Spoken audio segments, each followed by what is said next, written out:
afternoon and welcome to the Sunset Safari.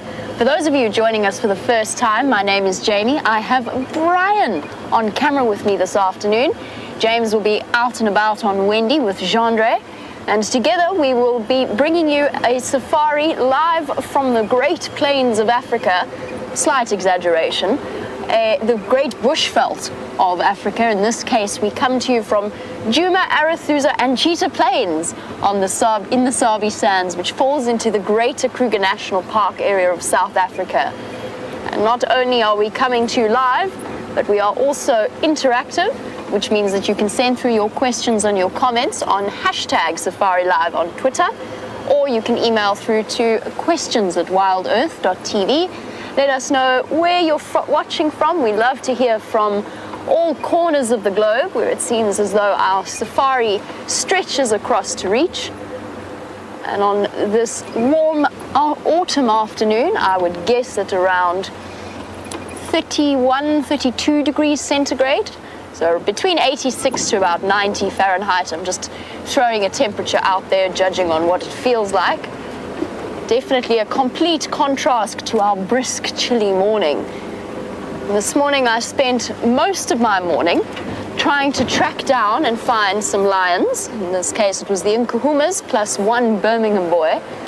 My efforts were somewhat waylaid by a rather upset elephant herd that found the lions before I did and didn't take too kindly to their presence and chased them away from where they were. However, we did manage to catch up with the Birmingham boy casting about for the female that he's obviously courting within the Nkuhumas, and then the other four of them up near Sydney's Dam. Now, for those of you who missed the sunrise safari, you may have heard about James locking me in the bathroom in order to race across to Cheetah Plains for the sunrise. I am on my way for the first time since we've started traversing Cheetah Plains to go and explore there, see if I can follow up on those two male cheetah with very full bellies that James had this morning. James may or may not be trying to escape from the bathroom this afternoon, which is why he may be somewhat waylaid. I am, of course, entirely joking. James has not locked me in the bathroom, and I have not locked him in the bathroom. And we are quite amicably making our way, taking turns to go to Cheetah Plains. Now, unlike Brent and James, I haven't managed to get my technology working, so I have an actual map.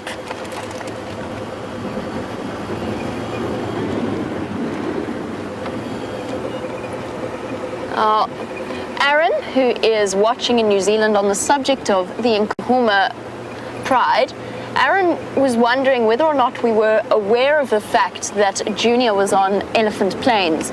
Aaron, that update only came through to me in the last hour or so. I had not been aware of that up until that point. We knew, or we suspected, that Junior, I think I mentioned that he might have been spotted on Buffelshoek about 10 days ago, but it was never confirmed. And obviously the people that spotted him were not as familiar with him as, for example, certain of our viewers are. So Junior's done a big circuit through Kruger and come back to the center of his pride's territory. It could be very interesting to watch this scenario play out. We'll have to wait. Hopefully he decides to come through east and join us around Djuma. That being said, I say hopefully, maybe hopefully not actually.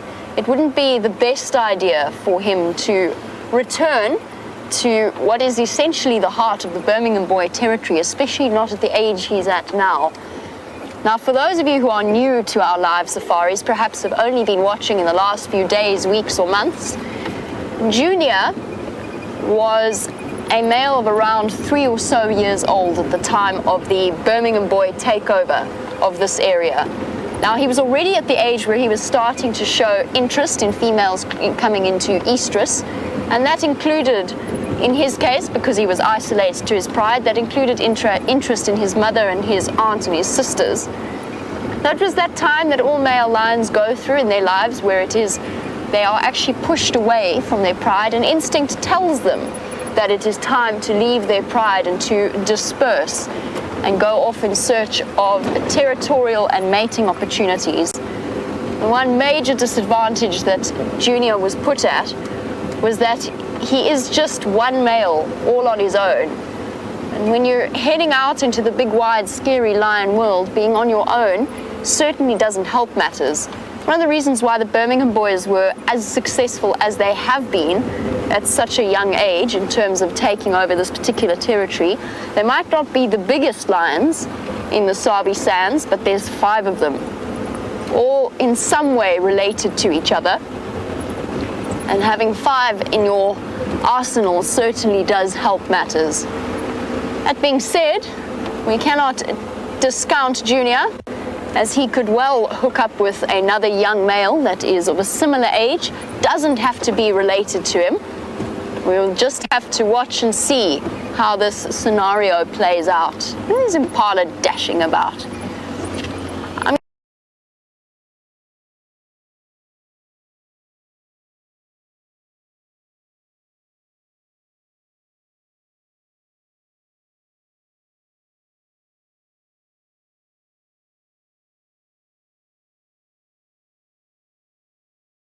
I'm going to make my way through to Cheetah Plains for the very first time. I'm very excited. While I do that, let's say hello to Mr. Hendry. Hello everybody, I'm in a slight panic. I want to show you something there on the road. Just that little bushel on the side of the road, Gendry. That's it there. Yay! It's a painted lady, everyone. Don't say anything, Gendry. Gendry doesn't like butterflies for some reason. He feels morally that we shouldn't be filming them from above. He's a very strange fellow. My name is James Hendry. Gendry, the strangeness, Hoppy, the foot, is on camera today. He stubbed his toe again today and it bled. Let's look at the painted lady again.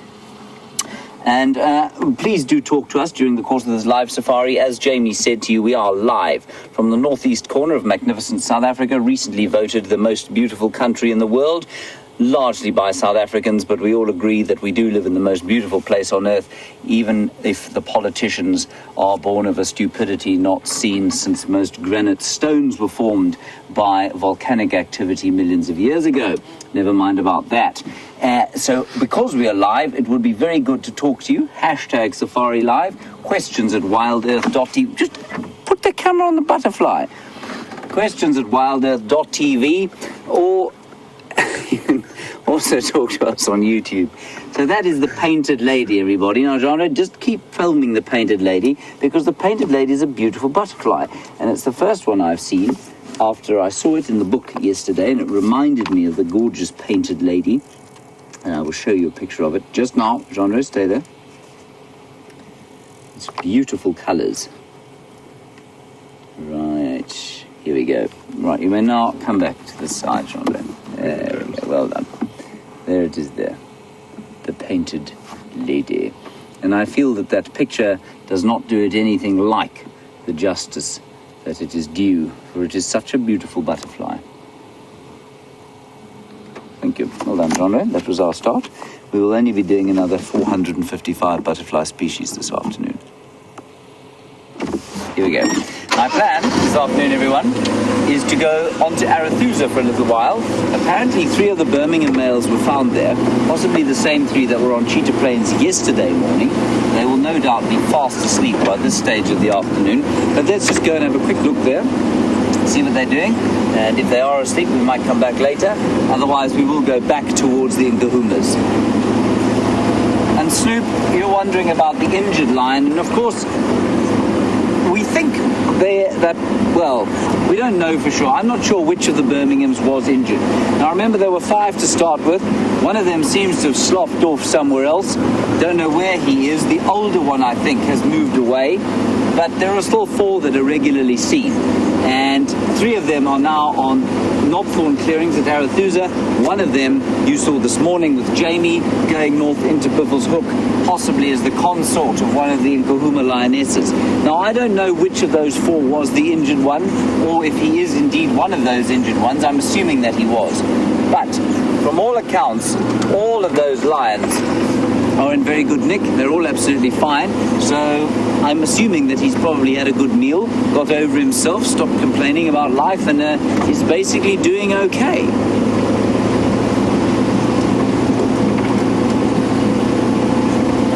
So Arathusa is off to the west of us, and just to, if you are a new viewer, the number of property names and different names of places in this area can get extremely intimidating.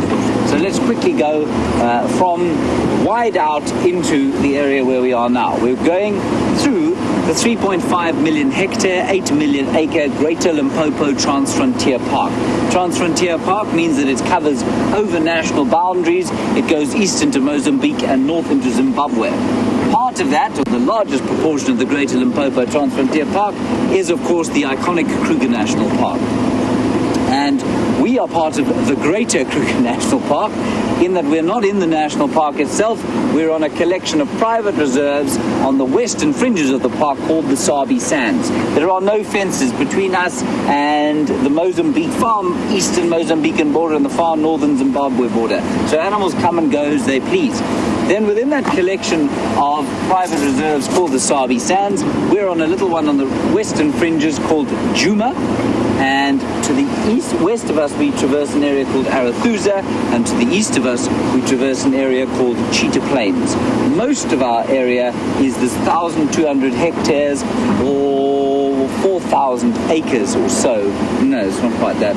About 3,000 acres or so of Djuma. That's where we kind of centralize our operations. And then 550 off to the east on Cheetah Plains, 550 or 600 off to the west on Arathusa. So in total, about 5,000 acres. It's all very difficult doing the imperial calculations as I'm trying to drive the car, but I do my level best for those of you who still insist that the imperial system, despite its incredibly flawed logic, is still the way to go.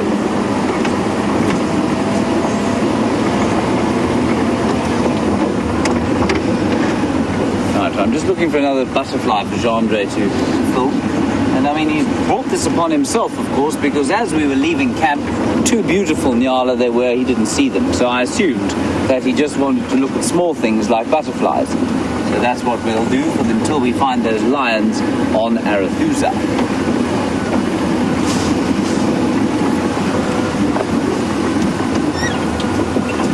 And as we turn to the west now, just bear in mind that I wanted to show you something that is actually obscured by other trees. It's not important, we'll do it on the way back.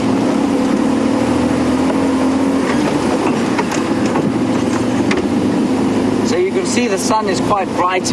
It is a balmy 29 degrees Celsius apparently, which is about 84 degrees Fahrenheit, if I'm not mistaken. I'm a genius, I got that right. Kirsten says that is correct. And that's pretty good. I mean, it's autumnal. I've no doubt it will cool down as we go towards the evening time. Jean-Andre, there's the tracks from yesterday.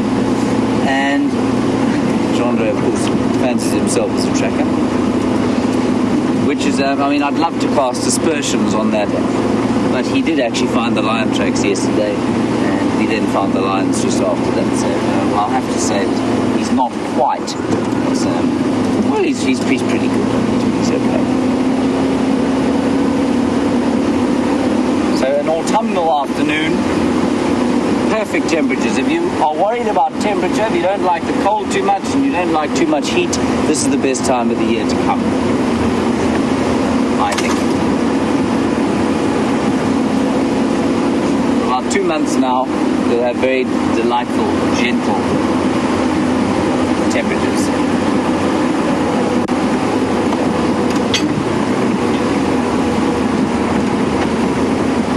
So many of you who've been watching for a long time have been concerned or have been interested in the life of Junior. Now Junior, of course, is a now 4-year-old, I think, 4-year-old male lion who lived with the Nkahuma Pride, was born into the Nkahuma Pride of the Matimbas, sired by one of the Matimba males.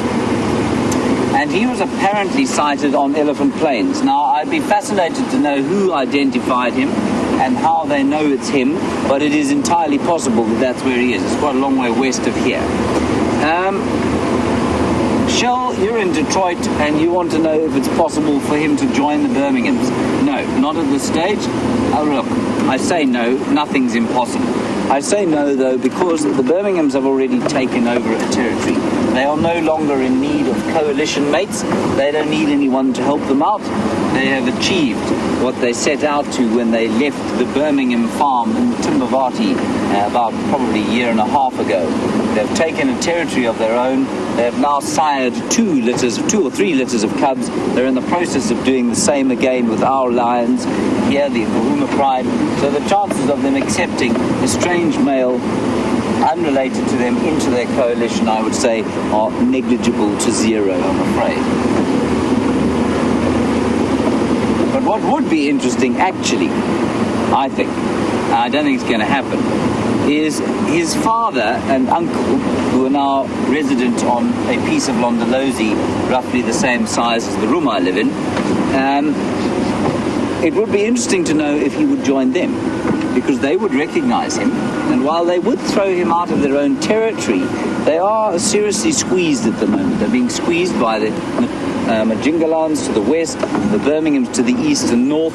There's a coalition, I think it's the Castleton males to the south of them, and they are being seriously squeezed. And I think it would be quite interesting. If he wanted to join up with other males, his best bet would be to either join what are they called? The Shimungwe Pride males, the three young males there, or to join up with his father and uncle. That would be his best bet at this stage.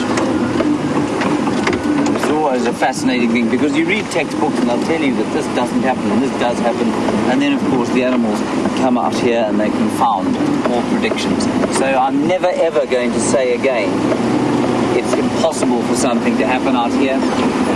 So often we've ended up with egg on our faces because we've said, no, that will never happen. And the next day, lo and behold, it happens.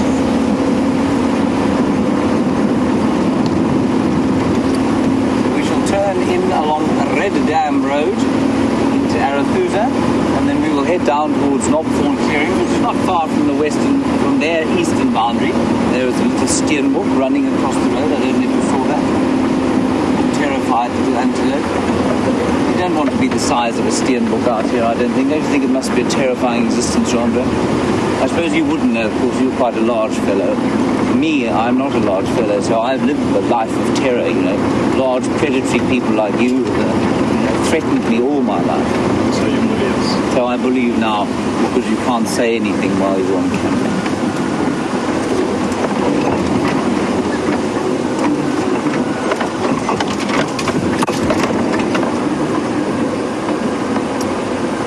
Now, on the subject of Gendre's favourite organism, that being the butterfly, Bethany, you want to know if we get swallowtail butterflies here? Yes, we do. We get 2 or 3 very beautiful species of butterfly. The most common is the citrus swallowtail, and I will show you a picture of him, Bethany, only because you asked me.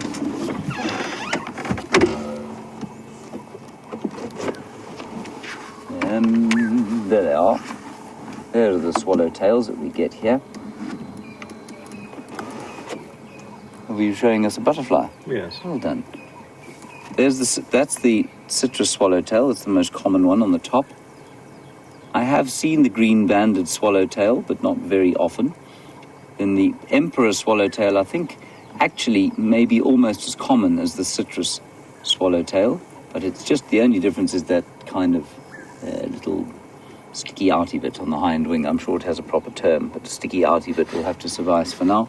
And one more over there that I've seen. The rest are around here. So, yes, swallowtails, thank you for that, Bethany.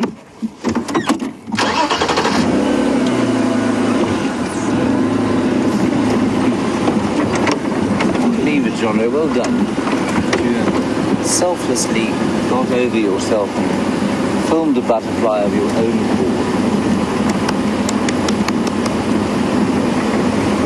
Again, if you lose hearing of me this afternoon, please feel free to send me a virtual clip over the back of the head, because I don't have the lapel mic on now, which means I need to be either talking into this one, tap tap, or this one in the front.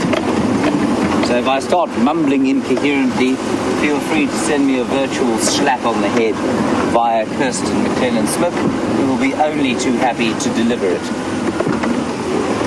Right, Jamie's got some signals. She's on her way to Cheetah Plains for her first exploration, which I think will be very exciting. Let's go and see how she's doing.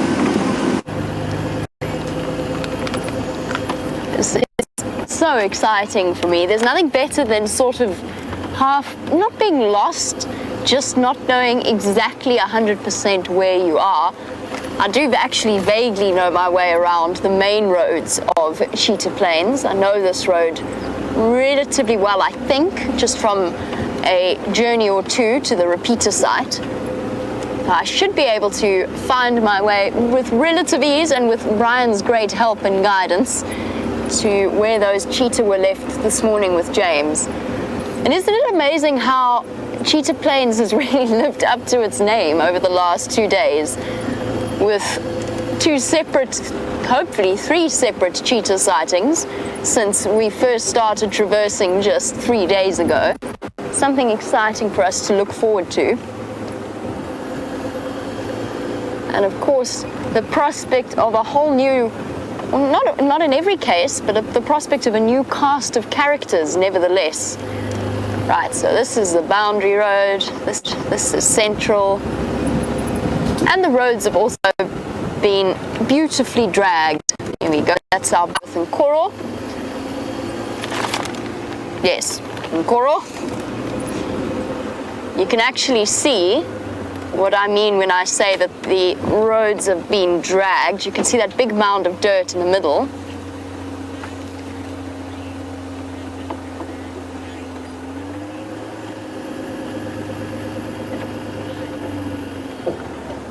There you go, you can see where the tractor has been traveling along down the road and dragging the wheels or dragging big tires behind it as just a way of smoothing out the bumps and the corrugations that develop over time. One thing that Cheetah Plains, of course, is, for us, one of the most exciting things about Cheetah Plains has been the prospect of these long or big stretches, vast stretches of open plains. But Ravi, you were wondering what, apart from the open clearings, sets Cheetah Plains apart from the rest, or from where we've been traversing in the past. One of the answers is that they've actually had less rain. So we're going to see the impact of the drought in a slightly different manner around Cheetah Plains. They did have a little bit of rain when we did, which is why it is still a little bit greener than it was when I first came and visited Cheetah Plains, when we were still discussing the possibility of traverse. Sorry, I have to learn as I go along. Okay, noted. I know which junction that is now. Just double checking. The best way to learn roads is to drive them. So Ravi, that's going to be one of the things that we will see the impact of. The other is we're going to start, because of its proximity to Kruger, and in fact its boundary falls in places directly across from Kruger, it's going to be interesting encountering different animals that aren't necessarily relaxed to the same degree that the Sabi Sands animals tend to be. So for example, the leopards and the elephants especially that come through here. This is a peculiar junction. Okay, whoops, that's not where the road is. Here we go. That will mean encountering animals, and the prospect of encounter, and of course this applies to Djuma Arathusa as well, since it is open completely to the Kruger National Park. There are no fences around it. But just the prospect of maybe encountering a lion pride that we do not know, or that we've never seen before, or leopards that have moved in from the Kruger National Park, just like we've had that scenario with Gijima, the phantom leopard of Buffelshoek Dam. These are all exciting prospects for us as we travel along. I must say, in places, apart from the wide, vast clearings of the eastern side of Cheetah Plains, from what I'm seeing now and from what I have seen, it's actually in places denser and thicker than Djuma and Arathusa, so it's going to be different there. And then, of course, the prospect of following up on stories of leopards that have been seen in the past, such as Quarantine. Kanyuma seems to have moved further south for the most part towards Mana Mana, although you never know when he might return. But seeing Quarantine more frequently, Quarantine was Karula's son, or one of her sons, prior to her current litter of cubs. Okay, so I want to bear left here. Here we go, okay. I got it. I understand now. This is just a good way to learn.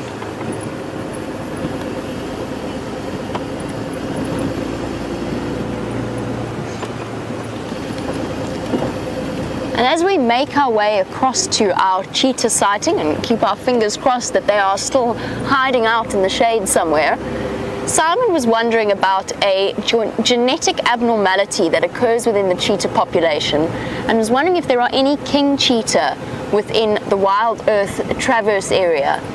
And the answer is no, not that we know of.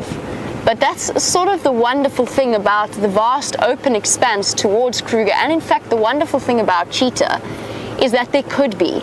We could come round to the corner one day, look, and the king cheetah genetics, it's almost like a type of melanism. It's a bolder, blacker coloration that king cheetahs have. And we come now to 3 in a row pan. No? Am I wrong? This isn't 3 in a row pan. Yes, it is. This is where 3 in a row pan is. See? I'm learning already. Sorry, Simon. I'll get back to your question in a moment. Let's just check one of the pans quickly, see if they haven't decided to move up here. The one thing about the roads having been dragged is that the tracks will have been obliterated from this morning. So they might have moved away slightly from where they were before. So I'm just going to do a quick circuit of the life around the pans. So Simon, genetically the type or the king cheetah is relatively rare.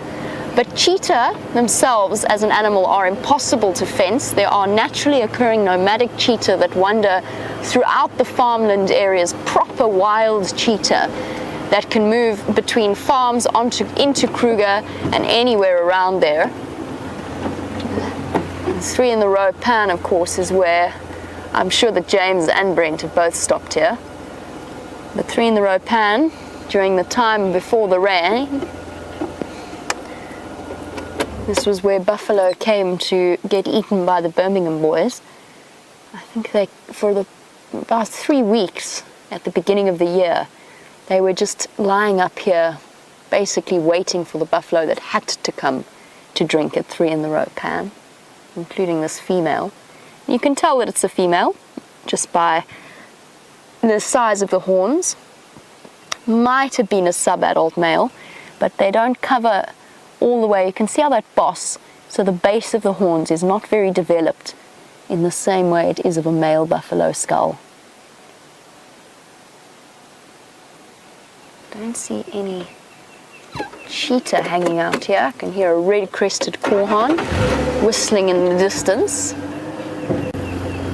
So Simon, there are no king cheetah that we know of. That doesn't preclude the option that gene for the king cheetah, whilst it is recessive, in other words, you need 2 individual carriers, and even then you've only got about a 25% chance that one of the cubs will be born with that king cheetah coloration. With all of that aside, that gene does naturally occur out here, and it could happen just in the same way that all of a sudden around Singita Labombo, here's a legovan poking its head up just there by that termite mound. You see him, Brian, between those 2 mounds on the edge there. Just see his little head poking up. Looks at first glance like a water monitor, but I can't fully see the coloration. Rock monitor lizards tend to be slightly more striking in terms of the brightness of their colors. And I'm giving him a little bit of distance just to give him a chance to get used to us, and also for us to have a chance to see him clearly. Let's see if he doesn't decide to come for a swim in this pan. think he is quite content to hide there. He's a large leguan. Let's go a little bit closer. He might duck into the termite mound itself.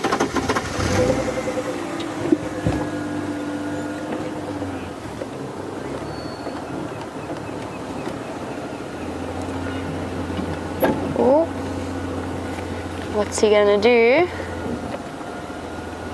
He is going to despair. There he goes into the termite mound, seeking refuge from us and from the hot midday or the mid-afternoon sun. Now, there are other animals out in the Sabi sands that are seeking refuge from the hot sun. Let's head across to James and some lions while we make our way towards those cheetah. Now, what do you see over there, everybody?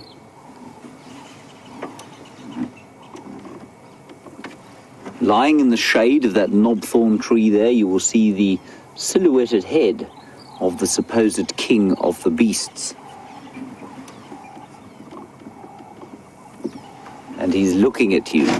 Let's go and have a slightly closer look. It took me a little while to spot them, and eventually we picked them up, lying under that tree in the shade, as Jamie says, sheltering from the sun. It's not a very hot sun, it's a very pleasant sun, actually.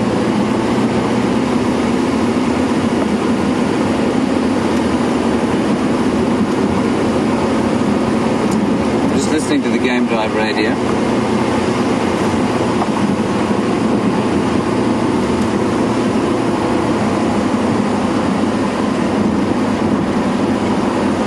Okay, here we go. I'm going to go around here to where they have made a track already. I don't think we can avoid it. Oh look, there's a nest here. It's still here. The nest of birds, I'm sure it is because they're very cross. There it is, you see it, remember? Right here.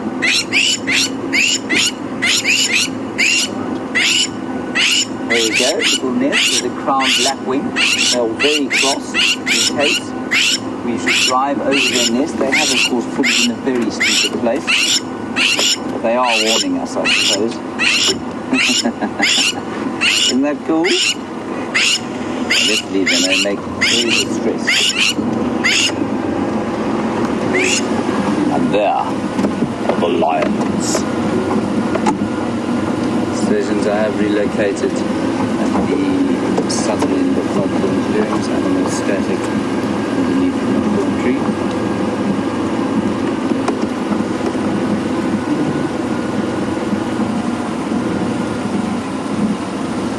Right, let's just get into a position here, Jean-Andre. Is that okay for you? Does that work? You happy there? Okay, good. Andrew, you have got hold of us all the way from the Ukraine. Now, that is very exciting. I'm not sure that we've spoken to you before, or I'm not sure that I have. And you want to know why it's called a coalition, a group of male lions, as opposed to a brotherhood. Don't think there's any real reason, Andrew. Sometimes I've heard them called brotherhoods before. So I suppose you could call a coalition of male lions a brotherhood. They are normally brothers, or if they're not brothers, they're certainly cousins most of the time. So I guess you could call them brotherhood. I think it's just a sort of more biological term that they use, the term coalition.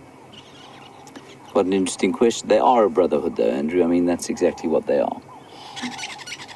And we're not going to spend too long here, everybody. I know that there are going to be people trying to get into the sighting. And, of course, these lions are doing not a great deal. And again, the Birmingham boys, to me, although we don't see them very often, they are not the largest male lions I've ever seen in my life by any stretch. They are still growing. They're only probably 4.5 years old, I think, maybe a bit older. Maybe they're 5 by now. They're probably 5.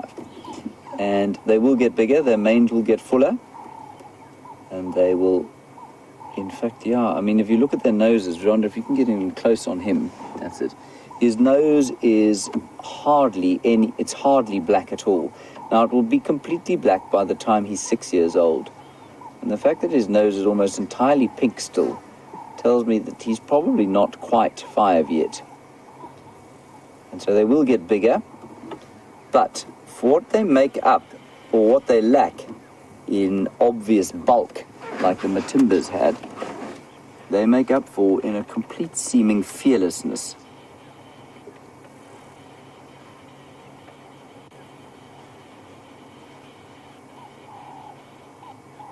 And they managed to chase those Matimba male lions off without so much as a physical confrontation, despite the fact that the Matimbas are a lot bigger than these chaps.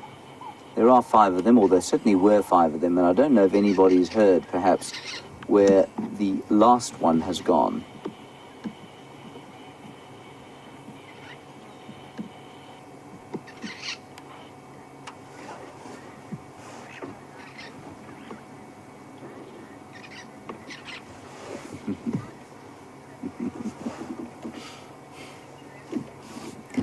I love this question. Miss Lynn, you're in North Carolina, and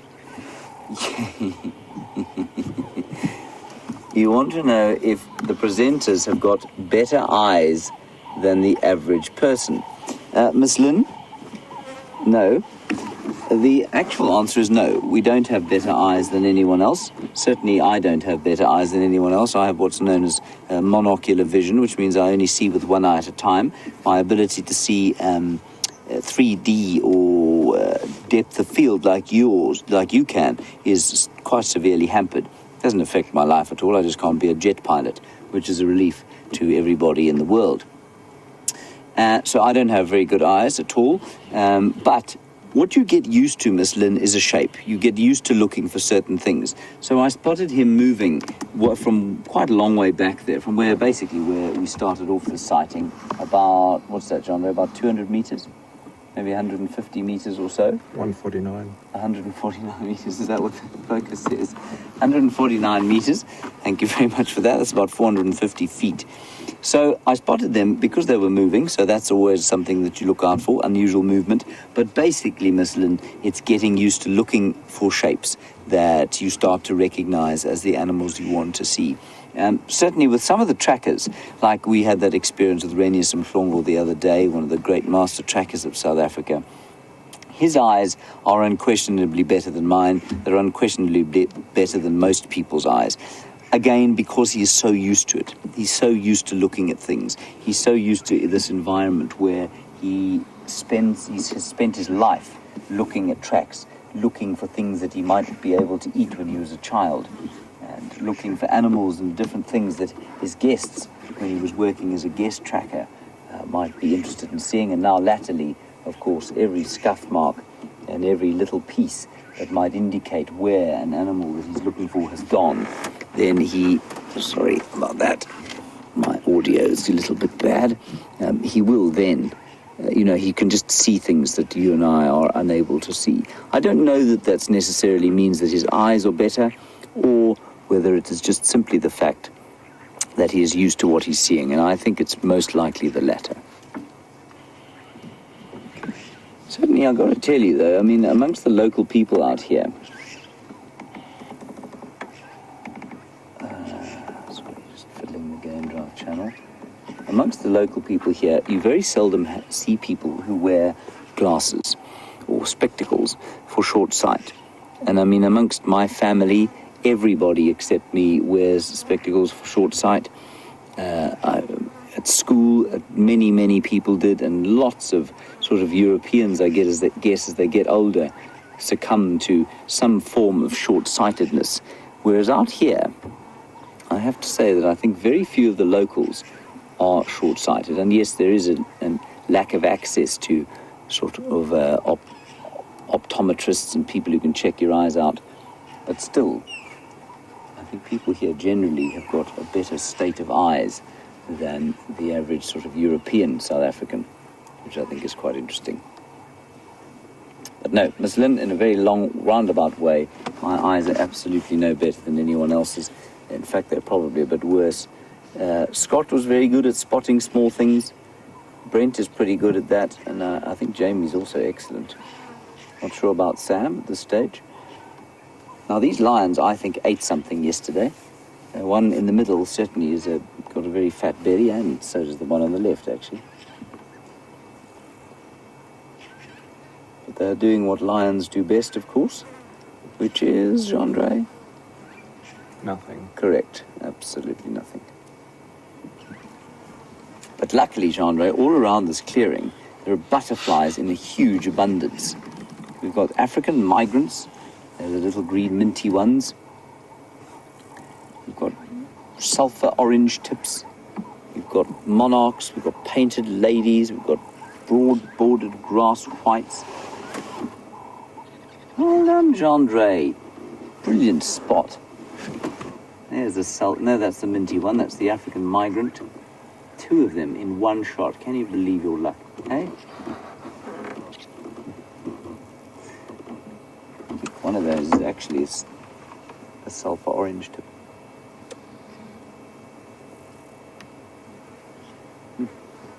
I tell you, the profusion of butterflies and insects over the last few days as these flowers have come up, it's just been amazing.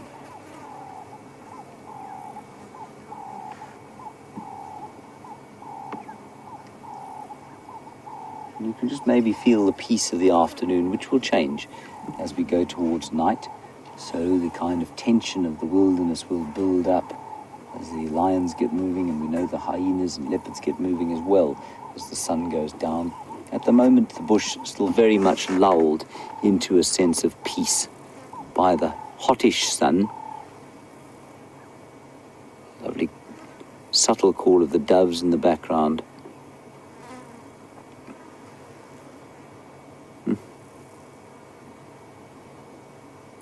Very peaceful, isn't it, Jean-Ray?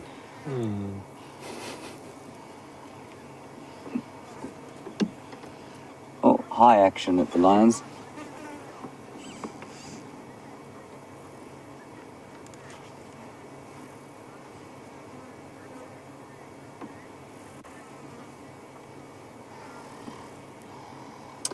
Hello, Ravi. Good afternoon to you. Interesting question from you that I'm not sure I understand the basis of. You want to know, you say, given that predator numbers have unquestionably declined in the last 20 years, have prey numbers done exactly the same thing? Ravi, predator numbers in the Kruger Park have not declined in the last 20 years. I would say that they've stayed probably relatively the same. Predator, within, obviously there's a dynamic equilibrium where they go up and down. And prey numbers, I'd say, are probably about the same. I think populations in the Kruger National Park and surrounds have remained roughly the same over the last 20 years or so. Yes, give or take a couple hundred or 1,000 in the case of buffalo here and there. But, yes, certainly outside. Ooh, I'm going to continue this just now, Ravi, because Jamie has got something really special to show you.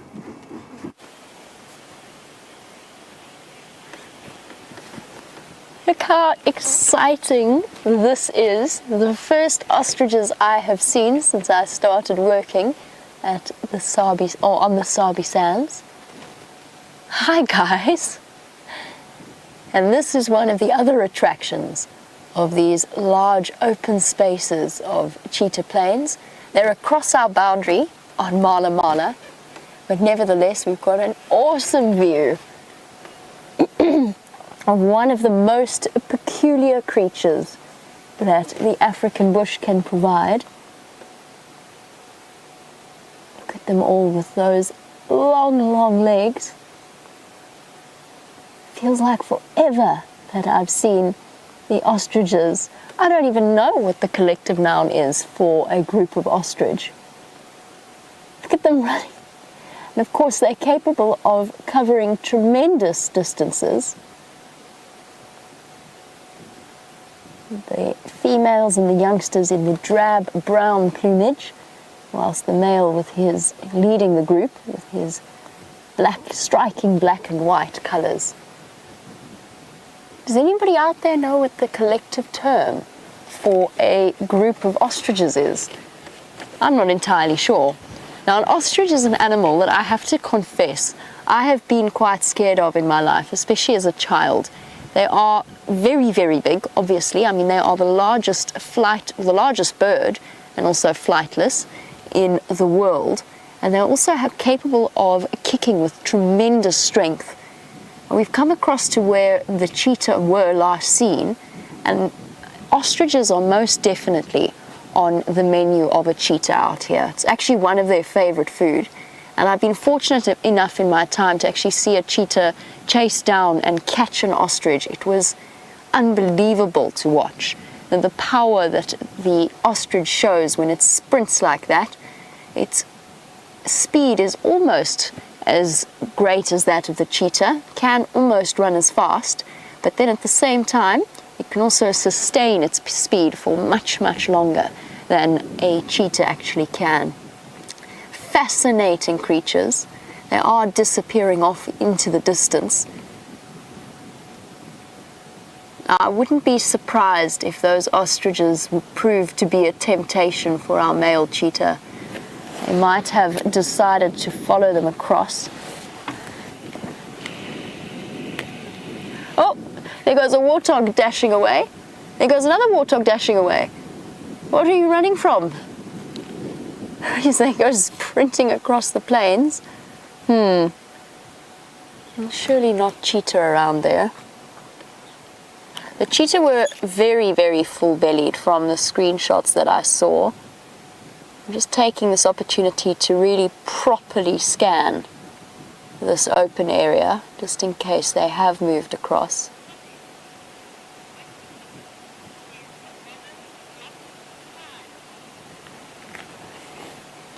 As our warthog continue their mad dash across the clearing.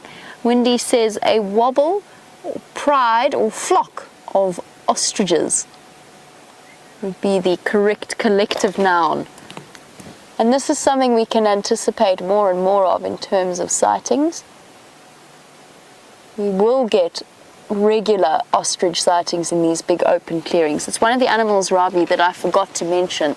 And in fact, I think we all, or I certainly have forgotten about in terms of a prospect of something to see. He's got a whole harem of females there with him. So interesting.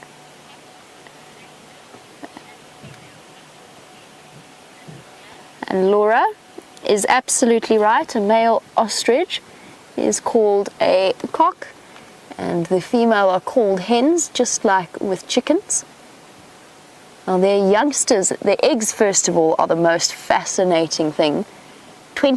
Easily 24 times the size of the average chicken egg, containing the contents of about 24 chicken eggs. And their little ones are the most amazing cryptic color, very, very different to the adults as a way of hiding out. And very frequently the parents will actually shade them with their wings on these really hot days. We might even get to see their tracks at some point. We can stop and have a look. They've got two toes, one with a very, very sharp claw on the edge of it, the other a little bit smaller, and that's their main source of defense in terms of fighting off any kind of attack. That combined with their tremendous speed and the amount of ground that they can cover. Should we go see if we can find those cheetah now that we've seen the ostriches dashing across the clearing?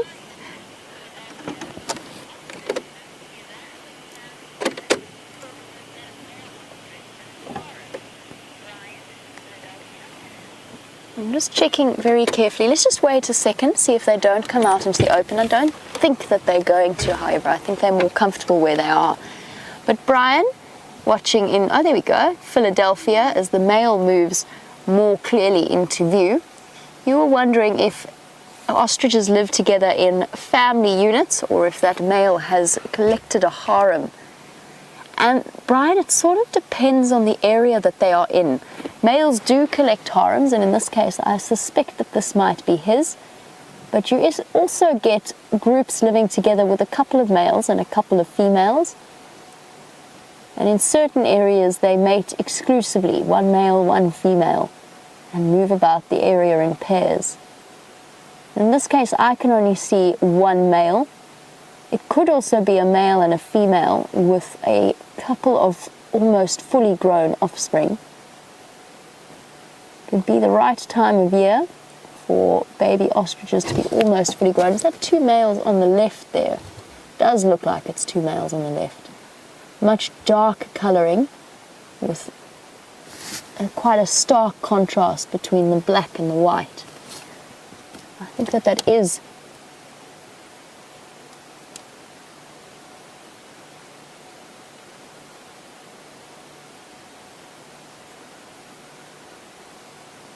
fascinating to watch them plucking up seeds and grains and other vegetable matter that they manage to find. Now, like all birds, ostriches will assist or make up for the lack of their teeth by a mechanical process whereby they swallow stones and store them in the very, very powerful stomachs. And they use those along with the crushing muscles that surround the stomach, far stronger than our muscles, to essentially masticate and grind up the food that they swallow and that they crush. And it's a fascinating experience. That cheetah sighting that I spoke of, where the cheetah hunted the ostrich, I went back afterwards and I examined what was left of the carcass and had a look at the stomach contents. And I mean, they've got huge stones that they have swallowed. I'm talking almost the size, in places, almost the size of a large marble that sit within their stomachs, all crushing and helping to break down their food.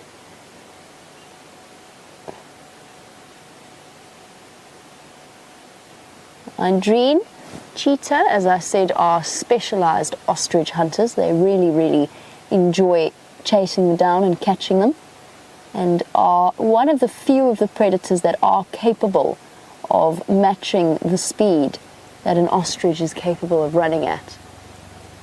That being said, it's not unheard of for leopards to take down ostrich, or in fact wild dogs. It's generally not necessarily on their favored prey list. In the Kruger National Park, about 80% of a wild dog's diet is actually made up of impala. So there's very few cases where wild dogs will take down ostriches. Leopards and cheetah would be the main predators. If you're hearing the noise of a helicopter heading out around, flying past, it's one of the official helicopters of the Kruger National Park doing some kind of boundary patrol or something similar, helping to keep this whole area safe. Wow, it's been a long time since I've seen ostriches. And apparently you have seen, or the regular viewers have seen, ostriches in the past, but I think this must be one of the first sightings in many, many years. Brian, have you ever filmed ostriches here? Not on cheetah plains. Not on cheetah plains? Sandy patch, yes. I have photos of ostrich from December 28th, 2014. Wow, awesome. Okay, so that was what? That was 2 years ago, Yeah. a year and a half ago, that Brian last photographed an ostriches on Sandy Patch Road. It's always a possibility. These are definitely the first ones that I've seen. I haven't even seen tracks on Djuma since I started working there last year, July. It's fascinating to watch them all go about their daily business. One of two flightless birds that are indigenous to South Africa, or found in South Africa. I wonder if you can guess perhaps what the other flightless bird is that you might find whilst paying a visit to this lovely and diverse country. Let's see if you can. Should be a relatively easy one. It is actually, however, a question that really embarrassingly caught me out on an exam once, back when I was still training to become a guide. So what is the other flightless bird that you can find in South Africa? You can send that through to #SafariLive on Twitter, or you can email through to questions@wildearth.tv.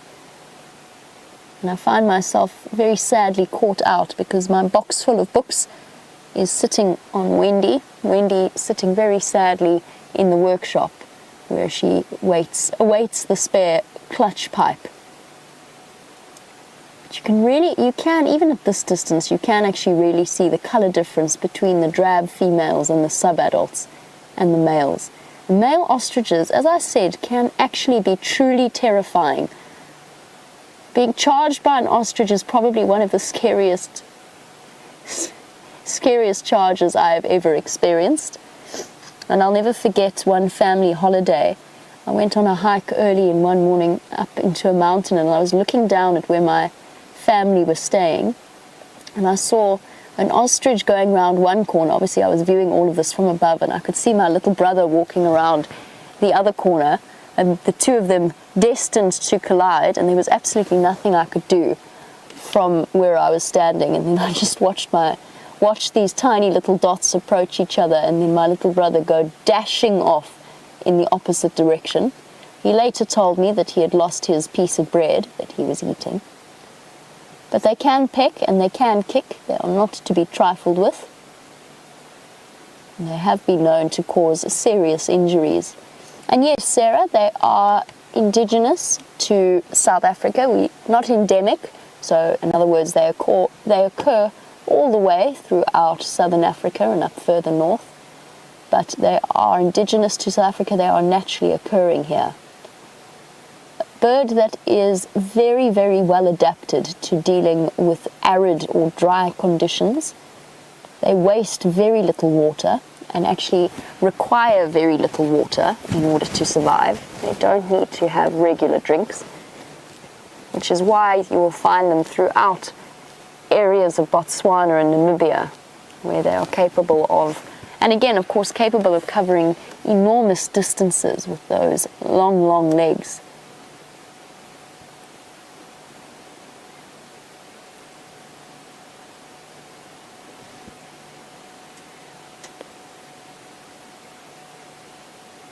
Well done to Gilly and Catherine and Wicked Ann and many more.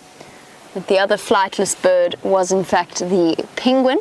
It used to be known as the jackass penguin. It's now known as the Southern African penguin. That was the answer to the other flightless bird in South Africa. They occur around Cape Town, Boulders Beach area, famous for them. Very, very entertaining little creatures. Their calls are incredible.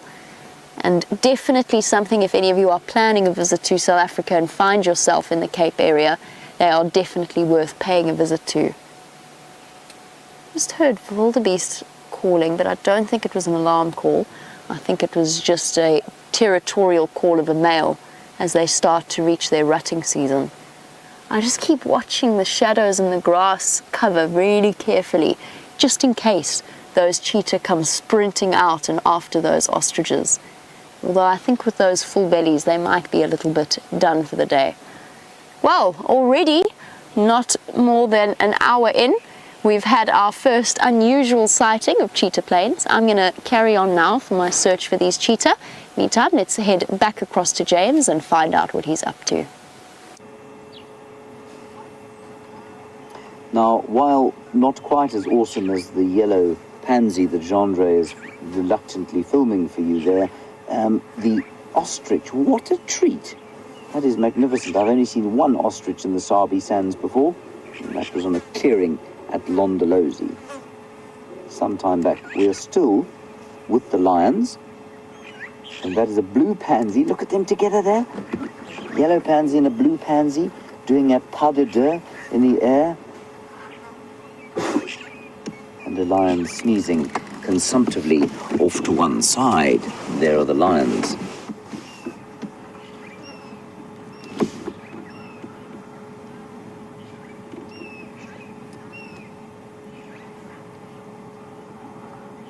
Now, we've been looking at the butterflies, of course, and yes, they are quite late in the season for all these butterflies because of the late rain we've had and therefore the late flush of flowers.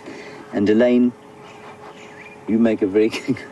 Sorry, I'm kind of ignoring the slightly obscene things going on with the lions there.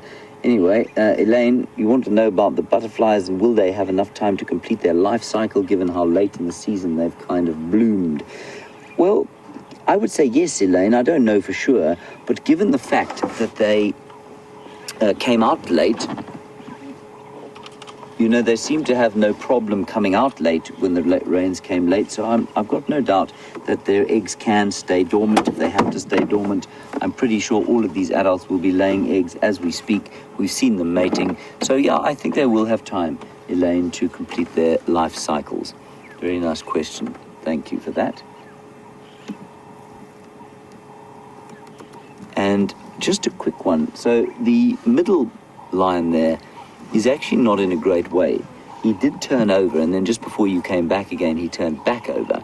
He's got mange, definitely. He's got some kind of skin infection, so he's very easy to identify. And he's got a skin infection that is really, I mean, it's I don't know if you've watched that show, The Game of Thrones, or read the books, and they talk about grey scale and the kind of elephantine skin that it creates. But that's exactly what's going on that lion's belly. He looks dreadful when he turns over. He's certainly very fat. He hasn't lost any condition, but I'm sure it can't be particularly pleasant for him to have. Anyway, I don't think we're going to stay here for much longer, everybody. I know I've said that before, but we did sit here for a while just to give you kind of one more view. Let's go and see what the Nkuhuma Pride are doing. They are on Djuma, as we know, or they were this morning, so we'll go and see if the four of them are still around. Otherwise, we'll potter about there and see what else there is to see. I think it's been a good time with these lions. What I'm going to do is just drive around quickly so that you can see what I mean by the belly of this lion.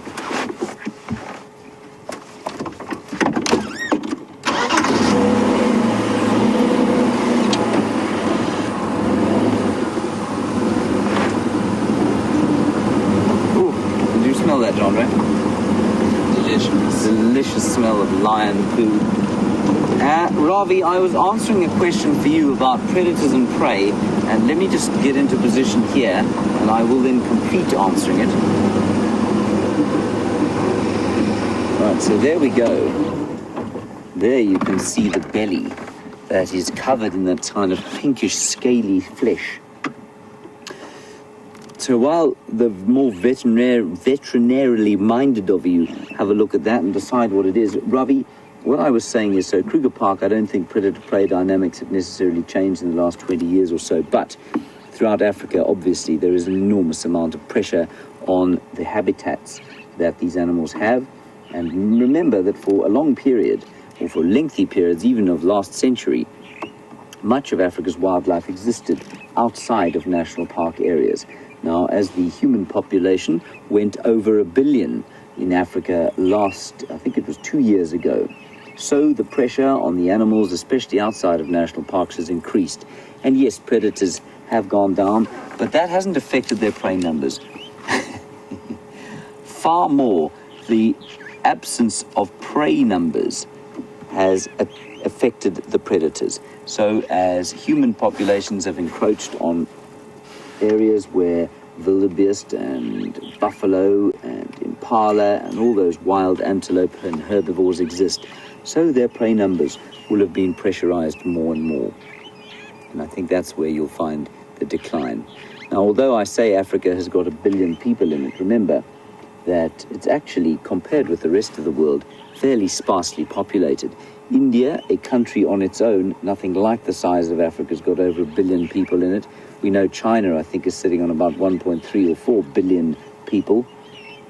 The continental United States has got about 350 million people, I think, and that is nowhere near the size of Africa. So it's not like we're massively overpopulated, but absolutely over the last 100 years or so, natural areas and areas that aren't under official protection have become that much smaller.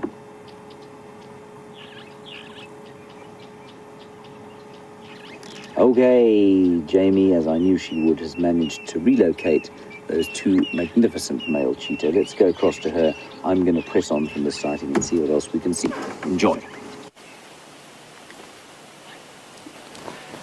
So far, cheetah plains definitely spoiling us. Two very, very round-bellied male cheetahs.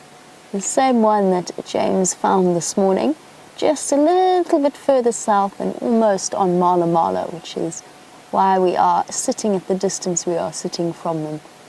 And how special is this? I think since I've arrived here, I've seen cheetah maybe 3 or 4 times. And now we've been spoilt with cheetah 2 days in a row, 3 drives in a row, or almost in a row. He is flicking, tails going, against irritation due to the flies that have flocked around them. I would love to know what it was that they made a meal of. Whatever it was, it has certainly left them feeling very full and very warm. And as those tails flick about, you can actually really clearly see how different they are to leopard tails. They've just got a sort of a stiffer look to them. You know, leopard tails do the same thing. They flick about and in fact serve almost the same function in terms of counterbalancing the animal. But in cheetah, those tails are so vitally important.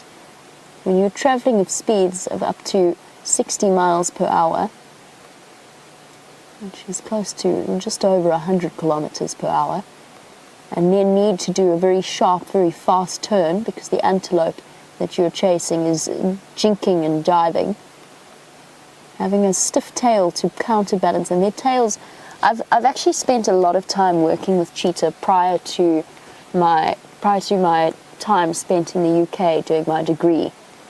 I spent a considerable time with vets helping out with cheetah in the Kalahari, observing cheetah behavior in the Kalahari.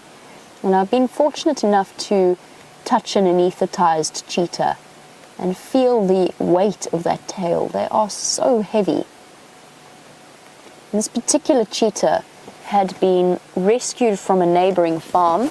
The reserve that I was working at had a deal with neighboring farmers that they would come and remove an animal for free and take it through onto the reserve on the basis, or provided that the farmer didn't try to injure or kill it in any way. And it's just one of the ways in which this particular reserve, or the management of this particular reserve, were aiming to reduce the conflict between wild animals and, in particular, livestock farmers. Because, of course, cheetah can be, in very limited circumstances, they can be a threat to farmers' livestock. And in this case, it was a male cheetah that we had gone through and removed and put into a boma, which is a fenced-off area. And he had to be in a boma for about 3 months out of concern that as soon as he was released onto the reserve, his homing instinct would kick in and he would go straight back to where he had come from. And so I spent a considerable period of time going through feeding this particular cheetah and learning a lot about his behavior.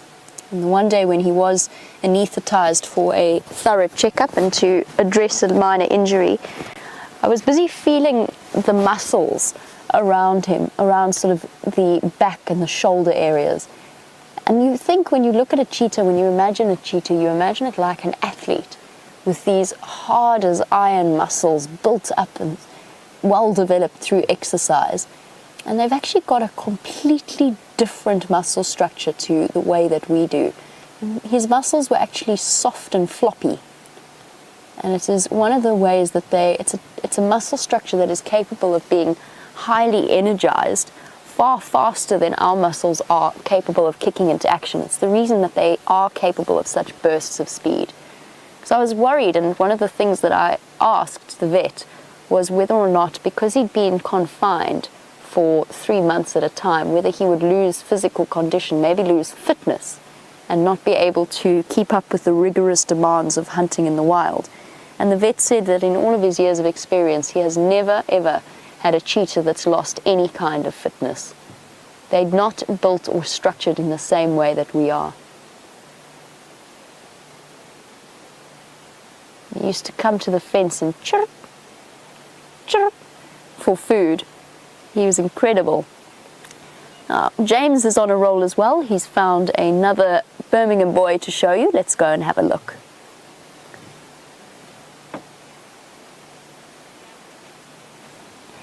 I think we're going to stay here instead. I'm not sure whether James has lost any signal. But yes, spending a bit of time with cheetah, they are a completely different kettle of fish. Unlike the leopards and the lions, they fall into a completely separate branch of the Felidae family, the Asiopteryx. I think I've got that wrong. That sounds like a dinosaur. That definitely sounds like a dinosaur. That's not what I meant at all. What I meant to say was they're not part of the Panthera family. Let's go with that. And They are set apart by their inability to roar, as well as the fact that their leg structure and their foot structure is totally different. They don't have the retractable claws of the lions and leopards. And it's just a totally different body shape that is built for speed rather than for strength. And they're also one of the easiest animals to habituate if done properly.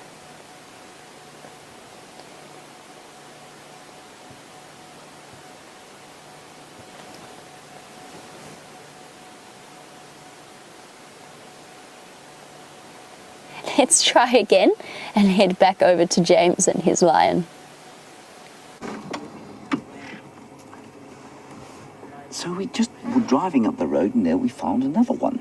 So here's the 4th Birmingham male, and I don't think that he is, well, I don't know, he's not the same one that you guys saw today on going to Buffelshoek, is he? I don't think so, Chandra. Anyway, he was away from the others, and he is limping a bit, but I did see some vehicle tracks around where we saw him, so I think that he was probably here at some stage this morning. Definitely a Birmingham because he's close to the other 3. He's basically at the same distance that we were from the Birmingham boys when we first saw them. He's smelling around the place. And he looks to me to be slightly larger than the others. Is he older? Looking at his nose, I'd say no. He's probably about a 5-year-old.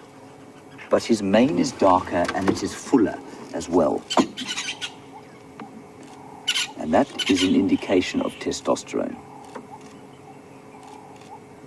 So this chap, I would say, he's probably, while there is no dominance hierarchy within a coalition, I think this guy has got quite a lot of, he's certainly got a lot more dominance potential than the other 3, because of that blackness in his mane, which, like I say, is an indicator of testosterone. That tweeting you can hear above us is a whole group of red-billed buffalo weavers.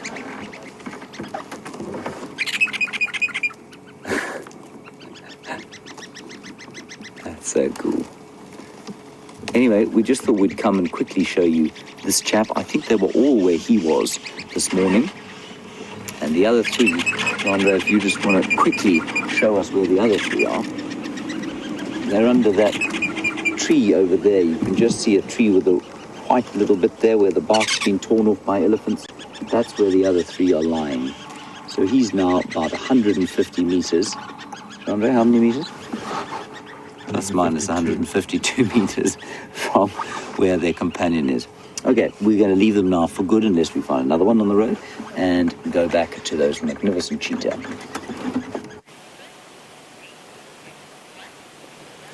Well, James heads off away from the lions. We're going to stick around a little bit longer with these cheetah. This is definitely an animal where the novelty has not quite worn off for all of us just yet. For me, it is such a pleasure to spend a little bit more time with them. And we spoke about the difference between cheetah and the other big cats, and I mentioned how they're built for speed rather than for strength. And Zoe, no, they never keep their kills up in a tree. They actually don't have the strength or the climbing skills, and because although cheetah can climb trees, and I have seen them climb trees in order to scent mark a little bit higher off the ground, it's not something that they are particularly specialized in. They really do struggle, or would really struggle, to pull a carcass up, even a small carcass up into a tree. It's not what they are designed for. The other difference, or the other interesting thing about cheetah and their approach to food, is they're actually quite fussy eaters. They very, very seldom scavenge unless it is a cheetah that is absolutely desperate, whereas a lion, a leopard, they will quite happily feed on a carcass that is not fresh. We've seen Tingana and Karula scavenging off a very old buffalo, and we've seen lions do the same. Cheetah are less inclined in that respect, and generally their meals are consumed in one sitting and one sitting alone, and then they move off away from them. One of the reasons behind that is because at the bottom of the predator hierarchy, they cannot defend their kills against any other animal that might want to steal it. I have once before seen a cheetah stand off with 2 cheetahs against 1 hyena, and even then it was a standoff that was very brief, and it was more show than anything else from the male cheetah concerned. They do a charge that is totally different from that of a lion or a leopard. They have a very straight-legged, bouncy charge as they growl at you. It's a completely foreign experience. I've only ever been charged by a cheetah once, and that was completely accidental, and it was a very, very wild. It was not in a reserve. It was a very wild cheetah on a farm with a sub-adult cub, and she charged me in defense of her kill. It's a fascinating experience, because for the most part, cheetah actually habituate, of all of the big cats, cheetah actually habituate the most easily to human presence, particularly human presence on foot. And I've been fortunate enough to spend hours at a time with 2 sets of cheetah brothers where I used to work, Babalo and Nasedi, and Songo and Sanana. They were just the names that we'd given them in the area, the research that we used to do. And we used to be able to find them. It was a closed system, so it was a much more confined area, so they were easier to find and easier to spend time with. But I used to be able to sit about 15 meters away, it was about 45 feet, even closer at times if I was alone, and just sit and watch them behaving naturally. It's such a pleasure. They are very special, very interesting cats.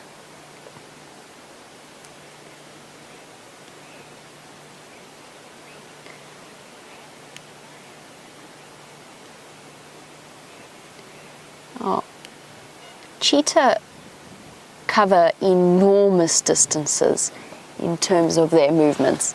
The reason that we see these males fairly regularly is that they walk and patrol fairly regular routes in order to mark off their territory, whereas with the females often don't even have a set territory. They might have an enormous home range, they might even be nomadic. And cheetah are a rare exception in the animal kingdom in that you have to have a higher male to female ratio for the success of the population. And James Blair, you were wondering if cheetah mate for life or if they are more like leopards or lions. The answer is they are more like leopards or lions.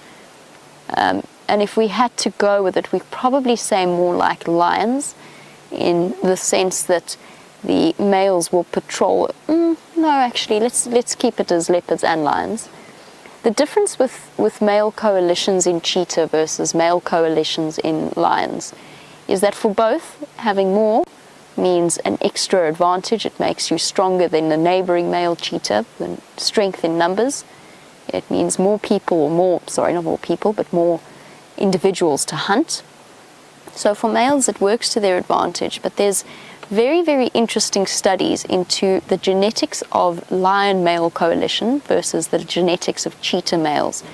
And generally, almost always, a cheetah coalition will be made up of brothers, usually from the same litter, and at a stretch and in very rare circumstances, they will be made up of cousins. But as I said, that's the exception rather than the rule. The interesting thing about cheetah is that in a male coalition, one male will be dominant and will almost always have sole access to the mating rights.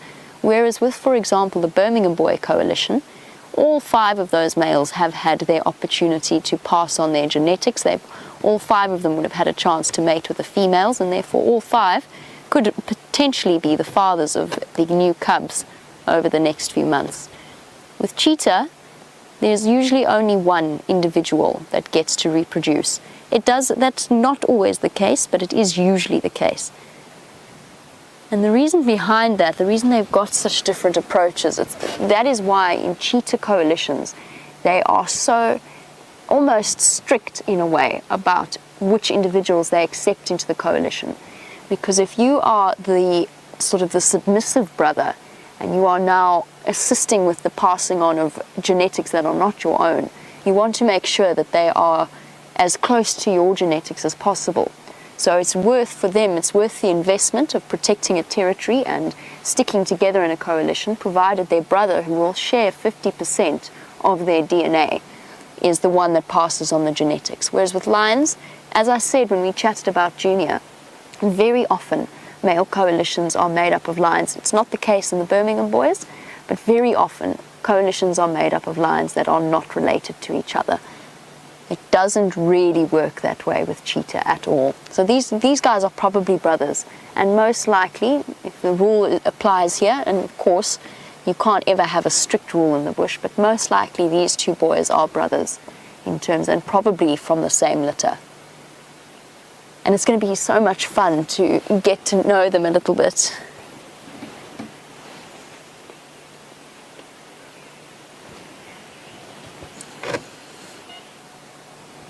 This is perfect cheetah territory.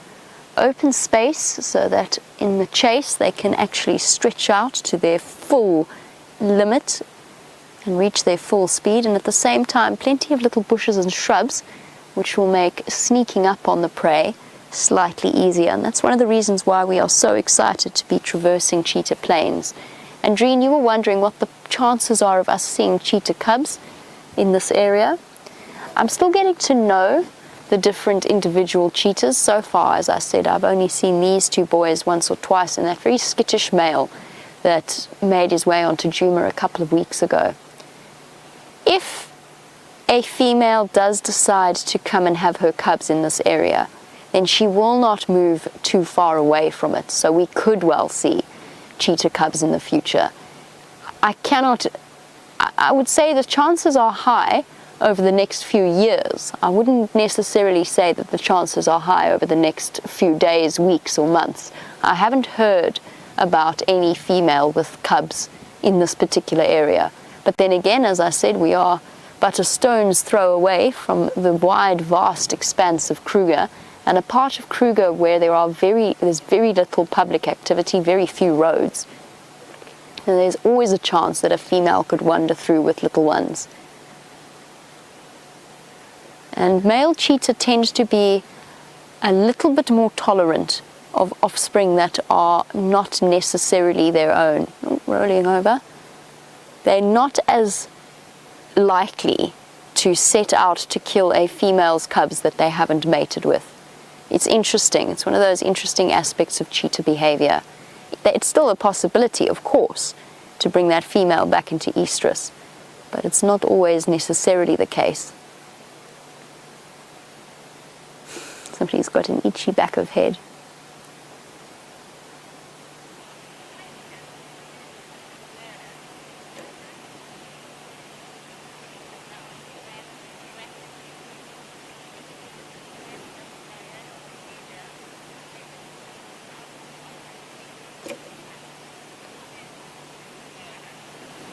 Susan's picked up on a very interesting aspect of these cheetahs' behavior, and that is Susan's remarked upon the fact that they seem to look up more regularly than when we sit with the other big cats asleep, and was wondering if that is part of diurnal behavior or if it is a product of the fact that they are at the bottom of the large predator hierarchy. Oh, roly-poly. With that enormous stomach, I'm not surprised that happened as quickly as it did. Susan, I would say that yes, it is more likely a product of the fact that they are a weaker cat rather than it being diurnal behavior. So with wild dog packs, whenever we've sat with wild dog packs in the heat of the day that are asleep, they sleep properly. Cheetah need to be a little bit more on alert. And particularly with those full bellies, they probably feel a bit more vulnerable than usual. Because although you can never underestimate their agility, they probably feel a little bit less agile than they might usually. They might also just be hot and uncomfortable with those round bellies. But yes, I have noticed with cheetah, they tend to be a bit more restless. You can also factor in the diurnal point. They are daytime animals, although to be honest they're more crepuscular than they are diurnal, especially in summer and autumn when it's a bit hot for them to be constantly moving throughout the day. The early mornings and the late evenings are the best time to view cheetah activity. I also think, to be honest, I think the flies are driving them mad. You can see how those tails are constantly sweeping backwards and forwards. I also think, and this is an observation that isn't backed up by any research or fact that I know of, I also think that cheetah have more conscious control over their tails than, for example, leopards do. And I don't know if it's the product of the way in which they use them in running. Perhaps they need a more conscious level of control.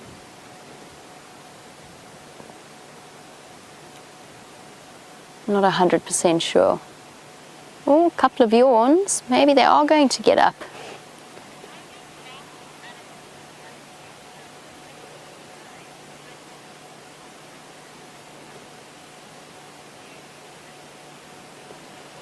Really, really nice question as we watch these cheetah from James's Cap on Twitter.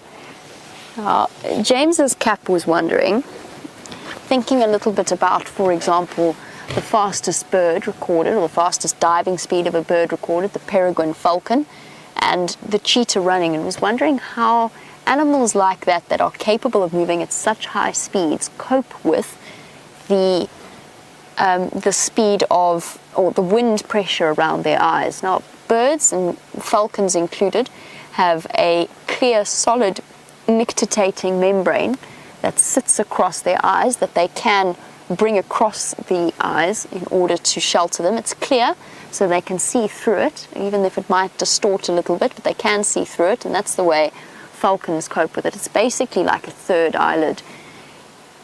Oh, no, don't go that way. Come this way. This way. Not that way. Come on, boy. Oh, he's just going for a slightly cooler spot.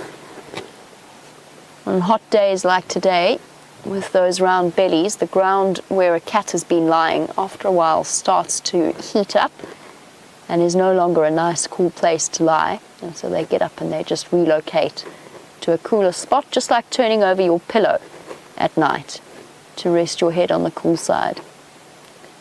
Also moves them away slightly from the flies. So James's Cap, with cheetah, I'm not 100% sure. I mean, they do have a thicker membrane than we do around the eye. They've also got residual third membranes in the corners of their eyes, but those don't come out really to cover the eye while they're running, because that would make them far less effective as hunters. So I guess they just have to narrow their eyes and deal with the wind chill and the wind impact in that way. But it's a very interesting question, and we'll discuss a little bit more about the cheetah's eyesight when we return. In the meantime, let's head over to James and some of their favorite food. Now, I am prone to a bit of hyperbole now and then, everybody, but this is a giant herd of kudu. There are 9 of them here at least.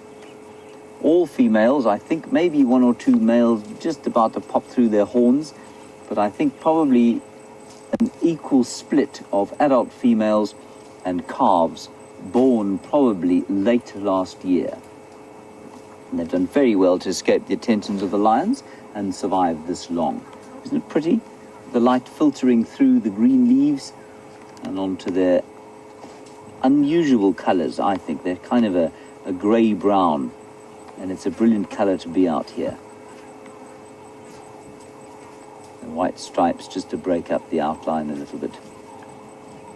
And of course a kudu, as you can see in the background there, is a browser. Not eating grass, but eating leaves off trees. As I say that, don't eat grass, kudu. Make me look like a fool. I mean, they will every so often eat grass, just to hedge my bets there.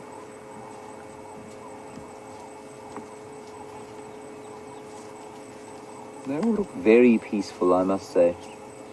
Chilled to the max, as they say, in the more modern parlance than I'm normally able to speak in. No.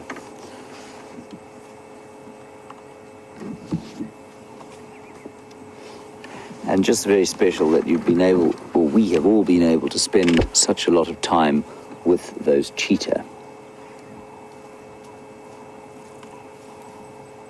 And I must just apologize once again for my idiocy. I'm unable to adapt again to these front and back microphones, so when my voice fades, I'm sorry about that. Jean-Andre has just beaten me over the back of the head. Next time you see him, he will have a hole in his forehead from a Sisyphus tree.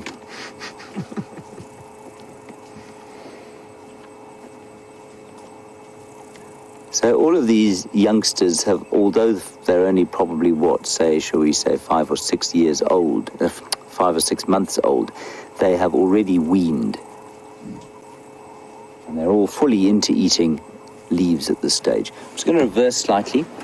I think they are truly spectacular antelope, Kudu. Are you happy here, Jean-Dave? Oh, we've probably got the best view that we're going to get. And we've come into the area around Treehouse Dam in the, well, I mean, it's probably not vain, but in the hope that maybe we'll pick up tracks of Karula and her little babies. I have yet to see I have seen the little ones once by mistake. And so that's what we're going to do. All right, let's quickly go back to the cheetah. They're starting to move. One of our cheetah brothers has already moved south and across down into Mala Mala. The second is yawning and rolling around on his back. Up there he goes, and he's going to follow suit. So this might be, in fact probably will be, oh, that's so beautiful in this light, the last view that we have of these majestic cats for the afternoon. Although I don't think I've ever seen a cheetah as fat as this. They are positively enormous. I'm going to shuffle forward a little bit just to get one last view.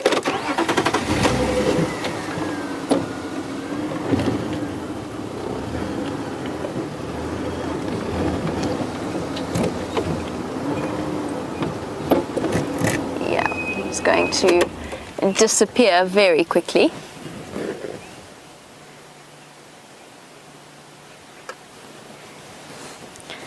Since we have seen them now 2 days in a row, Jeffrey, watching in Texas, was just wondering, these cheetah need names. Who gets to name them? And it's something I'm actually going to ask the other guides in this area, Jeffrey, just because they will have seen these cheetah on a more regular basis than we have. And we might find that they already have names, although I must admit I've never heard them referred to by name. There they go. Last view of our lovely cheetah brothers. So at some point, yes, I think that a name would be a very good thing. We're going to double check with the other guides to make sure that they haven't got names already. And then at that point, I'm sure that we can open it up to the floor if they don't have names, and we can decide exactly what it is we're going to call them. But let's wait. Let's just wait, hold off a little bit, see if we see them regularly, or if this was just a once-off really good 2 days. I think we're going to see them regularly. We know that they walk this path all the way from here, from south of us in Mala Mala, all the way through Torchwood, through Buffelshoek, and into and onto the signboards around Manyeleti, in the middle of Manyeleti, where we used to drive past in order to get to our camp when we used to live there. So I'll discuss with the other guides, and we'll just see what kind of naming procedure we're going to follow.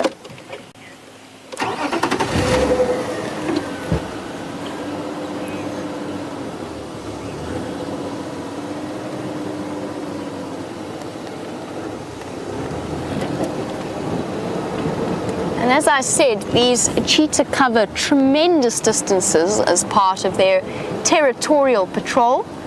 And Alexandria, you were wondering, would the brothers leave Cheetah Plains if there's no females to mate with, or would they wait for a female to come to them? And the answer is their territory probably extends as about 20 kilometers, which is just around 13, 14 odd miles, but more. So their territory extends very far up to the north and probably covers a size far larger than, for example, Karula's territory, maybe even as large as the territory of the Birmingham boys themselves. So they won't stay in Cheetah Plains. They will patrol all the way around, probably into the Kruger National Park and Koro, Torchwood, Buffelshoek, and then come back onto cheetah plains once again. And males tend to walk more regular set routes than the females do. So they won't leave cheetah plains because they haven't had access to females. They will just leave because that is what they do.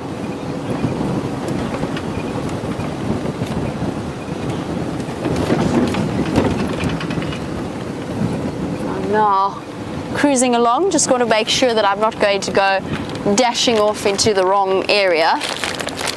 Oh, okay. I know where I am. All right, that's perfect.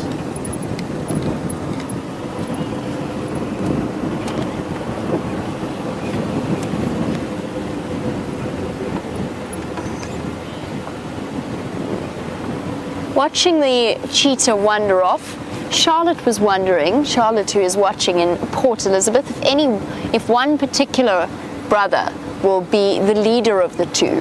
Now I mentioned that one is more dominant in terms of mating opportunities, but Charlotte, in terms of movement or hunting or anything in that sense, no, they'll move around each other, they will both mark the territory equally, they will take it in turns to walk in front, because generally they will walk in a single file for the most part, especially if they're trying to cover distance, just because it's slightly quieter that way, the same way that the lions do when they're out hunting. So no, there's no set leader. You might find one has a slightly more dominant personality than the others, just as we see with, for example, the Birmingham boys. One has a more dominant personality than the other. And it's not about size, it is very much about attitude. Brian, you've been here before. This isn't the boundary. Boundary's a bit further. I think we'd know. I think we'd know if we were about to trespass into Kruger. I'm going to keep finding my way. I'm trying to head to Buffalo Pan. And while I search for Buffalo Pan, James has actually found some buffalo. I hope Jamie is not disappointed by Buffalo Pan, because when I went there, I got lost and drove into a solar-powered pump of some sort, but there was no water in Buffalo Pan. Some very beautiful trees. You can ask her to show you the weeping boer bean there, which is very attractive. Lots of nice trees. So we have found some buffalo. Obviously, that's what you're looking at now. The Cape buffalo, or African buffalo, not under any circumstances the water buffalo. Despite the fact that they are in the water. A water buffalo, commonly confused with the Asian version of a water buffalo, from which you get very nice mozzarella cheese. Try and make mozzarella cheese out of this thing, it will be the very last udder you ever try to milk, I assure you. Well, especially if you try these bulls. They don't have udders, of course, do they, Jean-Ray?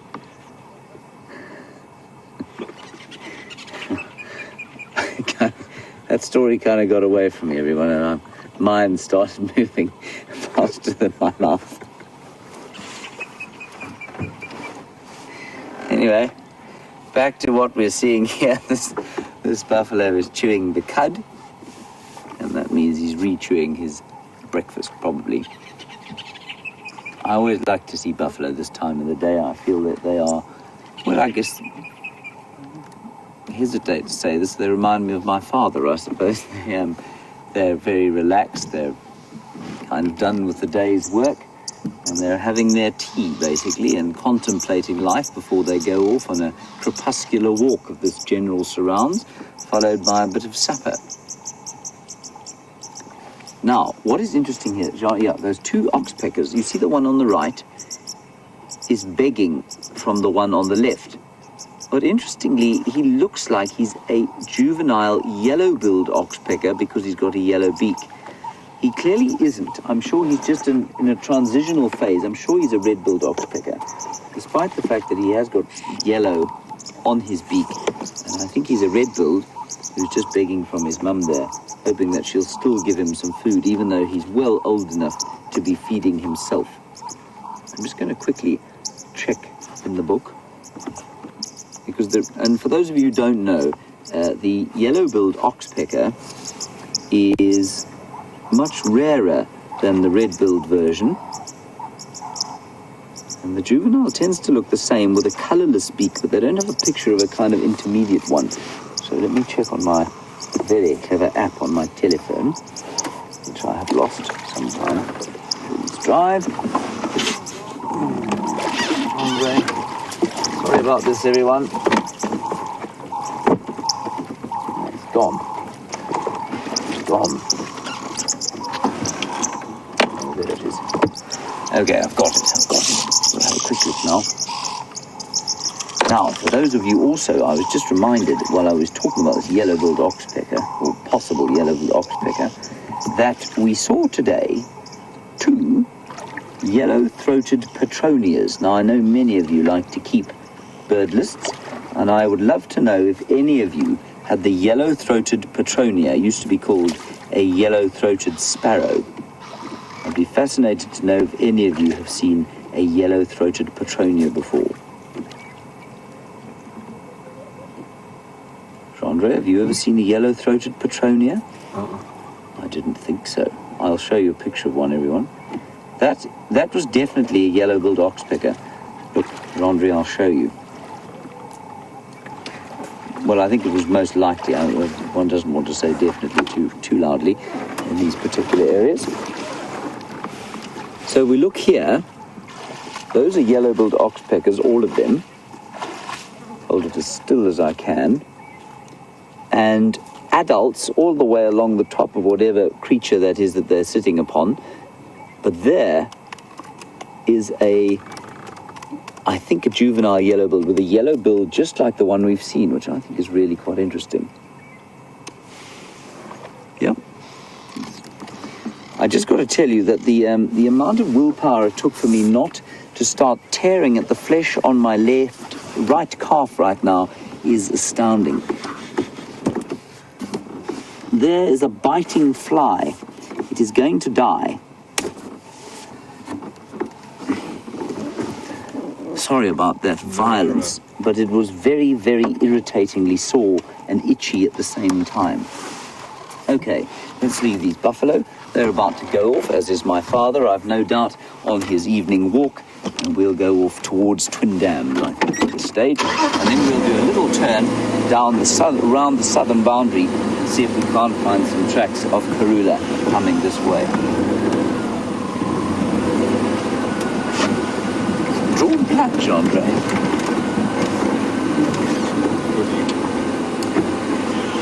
So those oxpeckers, of course, their large part of their diet is ticks and other ectoparasites that live on the buffalo's skin. And Ginny in Texas, you're interested to know whether those arachnids, which are the ticks, are able to survive in the water or whether they drop off when the buffalo gets into the water.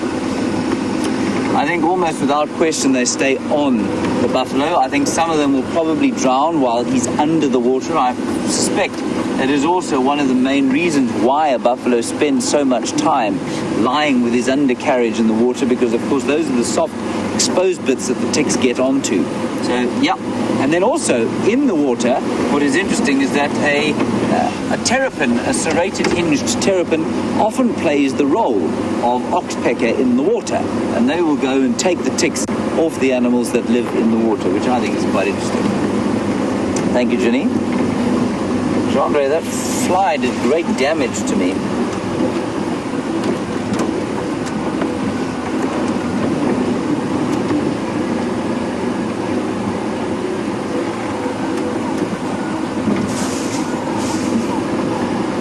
Now, Nathaniel, you are in school right now, in Jackie's class in Illinois, and there are a few things to your question that I think are very interesting, and I'd like to address them all. The first is that your question is, are African buffaloes dangerous as American bison, and will they hurt people with their horns like American bison? Now, there are a few things about that. First of all, Nathaniel, I don't believe that any animal in the world is dangerous unless it feels afraid, unless it feels scared. So I bet that you've had an experience or two with a domestic animal like a cat or dog, which is relaxed, but if it becomes scared, it will become aggressive. So that's the same thing with wild animals. So those animals, they are potentially dangerous. They are not dangerous by nature. Now, interestingly, Nathaniel, the American bison, before or in prehistory, is much tamer than one of these African buffalo. And you will read stories of the old American West where, the pilgrims, for want of a better term, would walk up to them. I mean, you could walk in amongst a herd and they'd do nothing because they didn't react to people as hunters. Slowly, I'm sure that relationship has changed, especially when guns arrived on the continental United States. And so the bison were started to be killed a lot more. And I mean, the thousands and hundreds of thousands of them were killed by hunters over the years. And I think that's probably made them quite a lot more angry than they were before. The African buffalo, however, has evolved with people. And because of that, is more likely to be afraid of us and therefore more likely to be dangerous than an American bison. So Nathaniel, that is the kind of answer I would give you. I don't know much about American bison.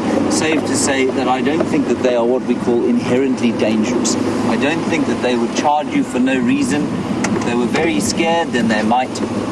And the same thing goes for the African buffalo, which is known by hunters to be a very dangerous animal. But that's, of course, it would be, because if you hunt an animal, it is obviously going to become dangerous because you are threatening its life. Thank you, Nathaniel. Very good question. And I hope you keep watching. And I hope most fervently that you will be able to come out here one day to Africa, even if it's to East Africa, and see the wonders of the wilderness out here.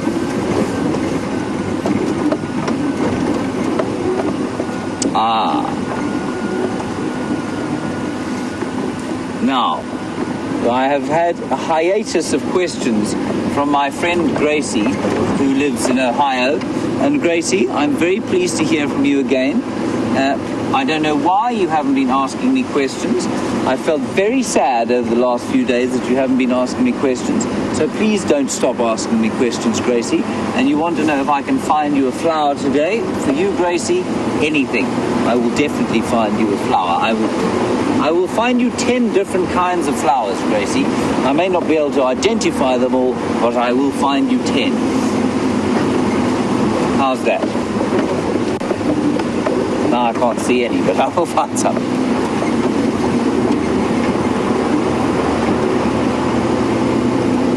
As the drive. Oh, you got one? That's that one that smells like diesel there. Anyway, it still looks pretty.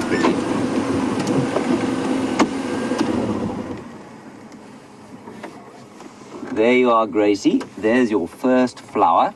That's a white flower, whitish green, and the leaves smell like diesel. And I can't find the flower in any of the books, so I don't know if anybody can find it for me. I've asked Judy H., who's the resident botanical expert on Twitter. I haven't managed to find any responses, but I haven't been particularly fastidious in my investigations of Twitter over the last little while.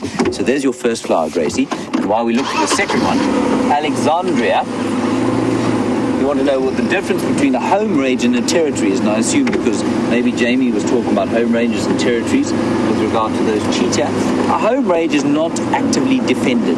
So something like an elephant has a home range in which they will normally live, but they don't mark the territory and they don't defend it from other elephants.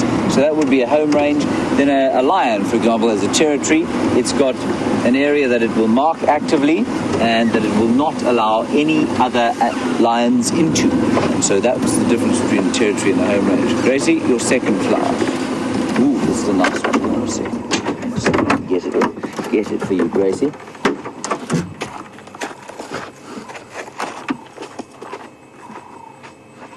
You are looking at the acacia flower, Jean-Bert. So I'm going to pick this one for you, Gracie, because there are lots of them. And what I'm going to do, smell it. Now, Gracie, I want you to take a deep breath in through your nose.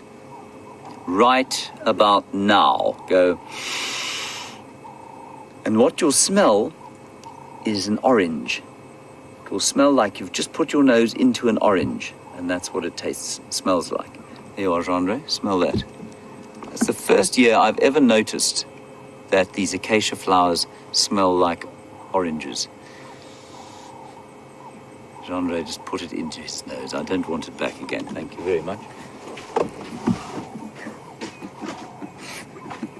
So, Gracie, that's 2. 2 flowers. Let me plug myself back in, or McLennan Smith will start shouting at me. There we go. It's turning into another beautiful afternoon.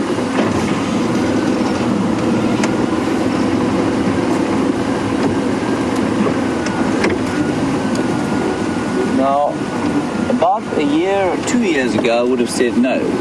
Patricia, you want to know about grasses and do we ever reseed them or ever reseed trees? In this area, we wouldn't, no. Unless there was a kind of major erosion event, or, we might, if, say, they closed up or took out one of the dams, Buffelshoek Dam or something like that, then they may well reseed some of the areas. So yes, they could, and you can buy, the reason I say this is because I did some investigation into it, you can buy natural sort of rangeland grasses in packets. Ah, thank you, Jean-Ray. Utterly unidentifiable. Don't know what that is. Gracie, there's your third one. Don't know what it is. I'll try and see if it smells like anything.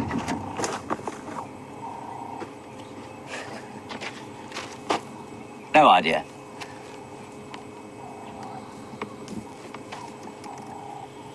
No. Smells like nothing, but I'll hold it here and you can see the little white blooms. Now, normally white flowers do actually smell quite sweet.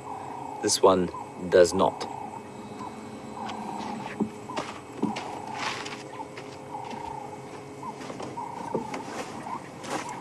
And then trees, no, we wouldn't really reseed trees. No. I mean, largely there are substantial numbers of trees out here, and so whereas, yes, they would be reseeded in urban areas in South Africa, like Johannesburg, for example, which is the largest urban forest in the world. It actually shows up, some of the parts of Johannesburg show up as a rainforest on satellite maps. But no, not in this area, unless you were rehabilitating a piece of land. So if you've destroyed a dam and you were going to rehabilitate the area, you wouldn't be planting any grass or trees.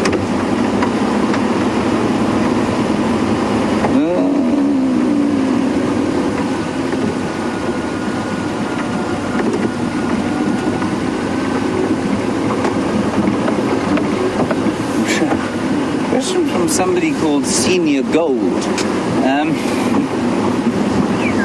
I always have a daily highlight of Twitter names. Senior Gold, you are currently my highlight for this day. Senior Gold, you want to know about controlled burning and do we do controlled burning? There's a slightly easier one a bit further forward here. I think it's the same flower. There we go. It is not the same flower. I'm going back to that one because I know what that one is and I don't know what that one is. Senior Gold, I'll get back to you now. We just found the 5th flower. This one is called Justicia flava. It doesn't smell like anything. And while we look at the pretty subtle yellow blooms of Justicia flava, it has no English name, no common name. Senior Gold, what we do is we do burn sometimes in some areas, and it really much depends on the individual landowner's perspective on whether controlled burning should happen or not. The only thing to say is that controlled burns have happened in this area for many centuries, of course, but normally on a much larger scale than private landowners are prepared to do. Because, of course, if you burn your whole property in the springtime, then, well, you're not going to have game until you get rain. And that's not great for tourism. They're controlled by teams of people. We don't need things like helicopters out here. So, unless, of course, it's a real runaway fire. And in fact, they did call in helicopters a little while back at Londolozi. I remember there was a big fire there. And they called in those big helicopters that put out fires in the forests. I don't know what that one is, Jean-Ray. So that's basically how we do it.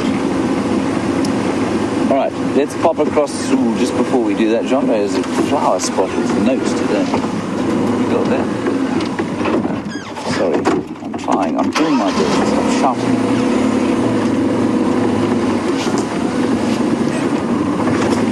Right, here we go. Quickly get out.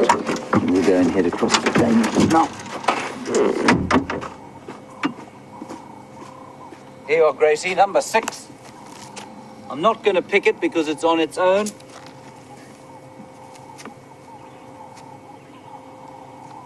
No smell.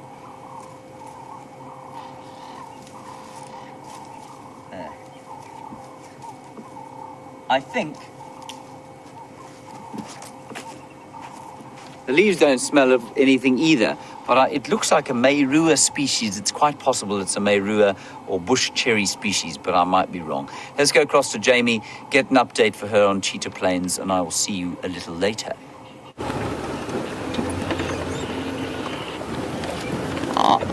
I didn't manage to find Buffalo Dam. I went slightly off the beaten track and not really 100% where I intended on being. Nevertheless, that is half of the adventure and half of the fun of driving around a new reserve, is being, as I said at the start of the drive, not lost, just not entirely sure exactly which road I'm on. So we did do a very brief detour. What's this? It's got a scorpion, I think. This hornbill's got a scorpion in its bill. Go back a little bit. I just saw the curve of a tail. There you go, you can actually see the claws. Oh no, it's not a scorpion. What is that? It looks enormous, whatever it is. I thought I saw scorpion claws and scorpion tail. And now I'm not so sure. Looks like a giant caterpillar of some kind. Proving to be quite the challenge for this yellow-billed hornbill. Oh, or not. All gone. You can see it's struggling to swallow there. And that goes back to what we were talking about with the ostrich. The fact that that hornbill just swallowed that entire something. I'm not entirely sure what that entire something was, but swallowed it whole without any kind of chewing or breaking it up into small pieces. It just goes to show how important the muscles, the strong muscles of the stomach really are in terms of basically making up for the lack of teeth and for their mastication ability. That was really interesting. That was an enormous mouthful for that hornbill. I'm back on the beaten track. At least I think I'm back on the beaten track. It's certainly a track I know, called Owl's Nest Road. So we'll be keeping an eye out for any owl's nests. Most often the roads out here named in all parts of the different reserves, named for a particular feature that is found along the road. You will probably find that at some point when this road was named, there was a nest for some species of owl. It could have been anything from a pearl-spotted to could be a giant or a Verreaux's eagle owl. That's a little bit less likely just because they prefer the more riverine and large tree vegetation, jackalberries, leadwoods, something a bit bigger for them. But I'm also trying to see if there isn't an artificial owl box. That could also be a possibility. It's so much fun discovering an area. Bride and myself are actually going to start making our way back towards Djuma, just because James's spotlight wasn't working terribly well this afternoon when he set out on drive. So we might have to be covering the last few moments of the show, and I'm not sure how well. I'm still not 100% au fait with exactly where the bad signal patches are on Cheetah Plains. There might be certain areas that are worse than others. And we'll head back to where we know we have signal at some point relatively soon.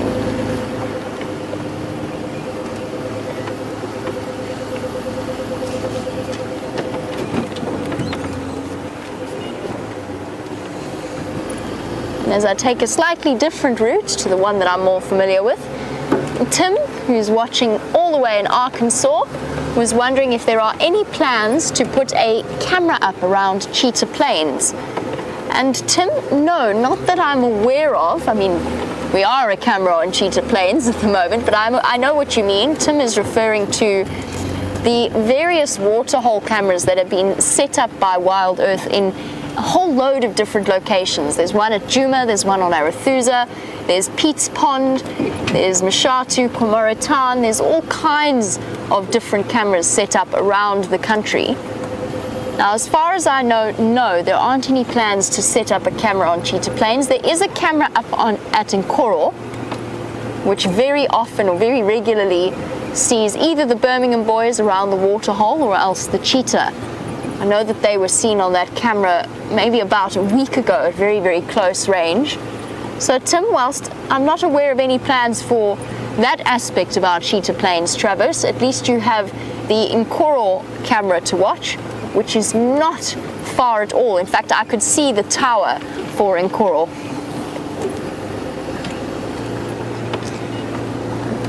While I travel back along what I think is Pipeline Road, I'll send you back over to James, who is continuing his flower collection for Gracie.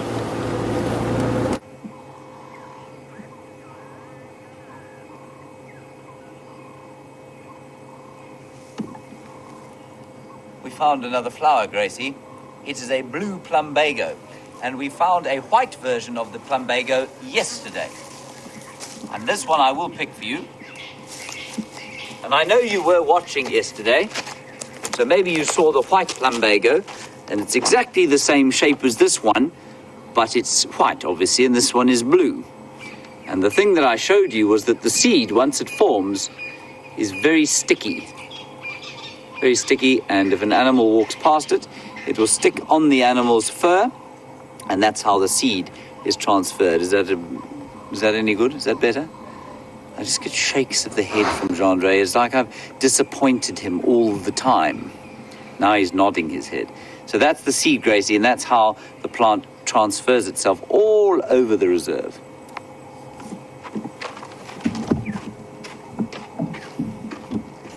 How many is that? 7. 7 flowers.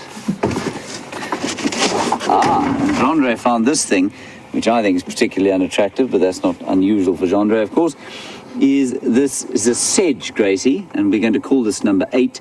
But what's interesting is, though it looks sort of fluffy and cotton wool-like, it's actually got some fairly vicious little thorns in it. And it's what we call a sedge, so though it looks a little bit like a grass, it isn't. There we go. He is quite attractive, I suppose. Number 8, Gracie. 2 more. I did say I'd find you 10. 2 more it shall be. I'm not sure if we're going back to Jamie. I'll just quickly find out from Kirsten. No, he's staying with me.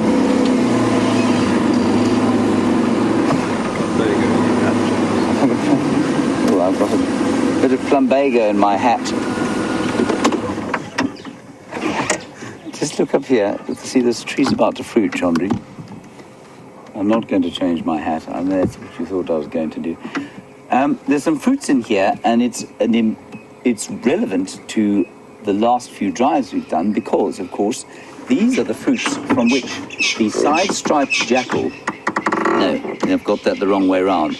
It is the side-striped jackal, which we've seen 2 of on Cheetah Plains in the last little while, that give this tree its name, because they eat the fruits of the Jean-Andre tree. Jackal berry. And I've just spotted a ripe one. So I'm not giving to Jean-Andre. That's a bit unkind. We'll get him 1. Maybe with a worm in it.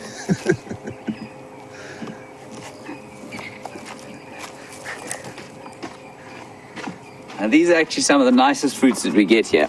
Those are jackalberry fruits. And this one's got a blemish on it. It's bruised. So that's Jean-Andre's one. There you are.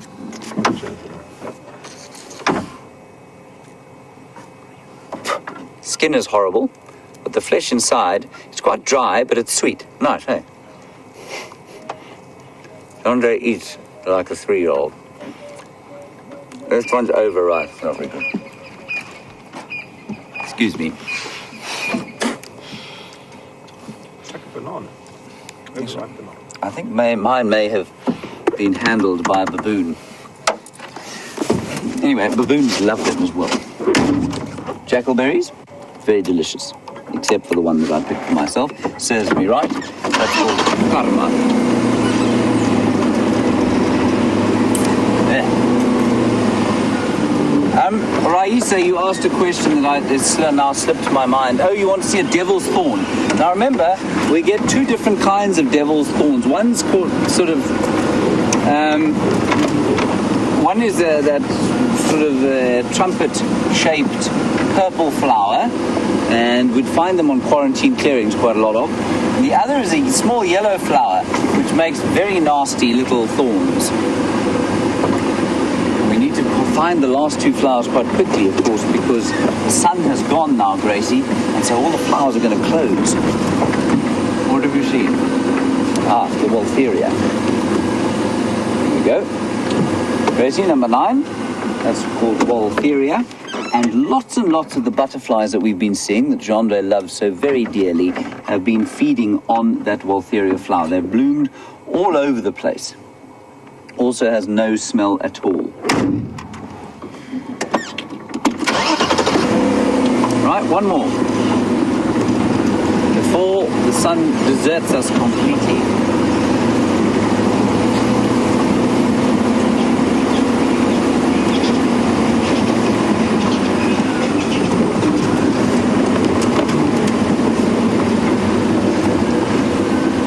Now, Barbie, I think you've got a little bit mixed up, but I might be wrong. There we go, there's our final flower.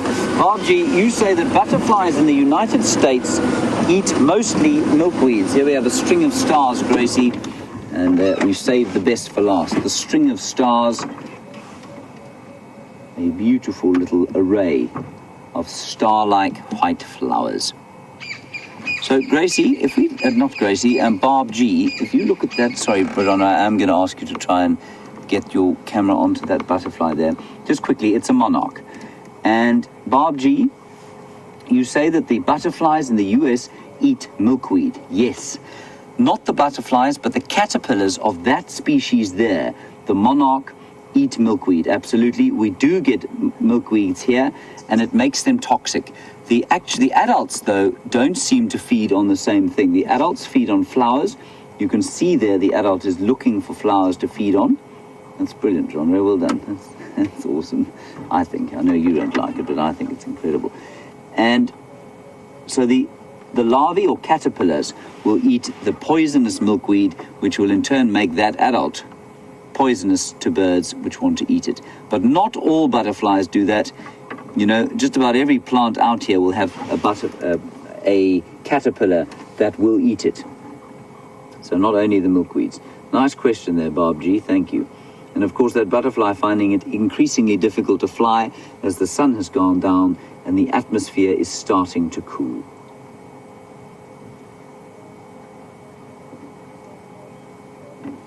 Wonderful. Thank you, Jean-Ray.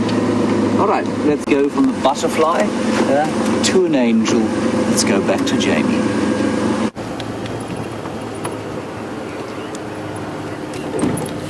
That's very nice of James. How very, very sweet of him. Sounds as though he's been doing some lovely work as well, though, collecting 10 different species of flowers.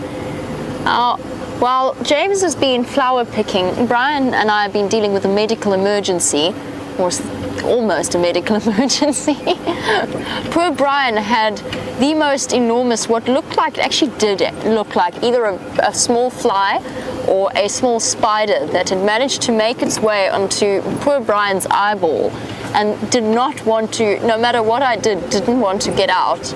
Brian managed to get it out eventually, but he's looking a little bit red-eyed in that eye shape. It is one of those occupational hazards of driving around in the bush in an open vehicle. Every now and again, an insect comes along to make itself very closely acquainted with you, very often aiming towards the eyeball area. I'm glad you're okay, Brian. Hope you're okay. I've got a spare eye, that's all right. That's true, actually. Brian says he has a spare eye. He does. But as a cameraman, I imagine that he would prefer to keep both eyes. And as our crucial spotter on the back, we definitely want to keep both eyes healthy and functioning.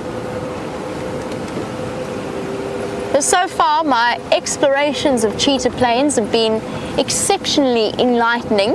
There is such a stunning, it's just always just behind the trees, but there is a really stunning view of the Drakensberg Mountains. I think we might be higher than we are at Djuma.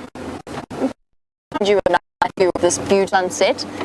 Lots and lots of trees in my way, however. We might get to a clearing at this junction. That's another joy of exploring a different area, is finding all of the nice high points to go and look at the sunset, have a look at the view, learning the different game paths of the animals. This looks like it might be a little bit more promising.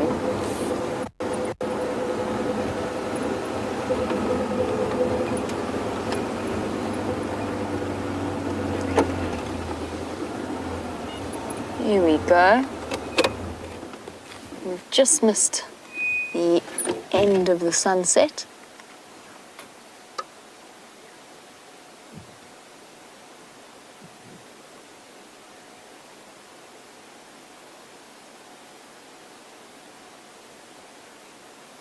Beautiful Drakensberg Mountains. We've come a little bit lower than we were earlier, so there's a bit of a crest in the way.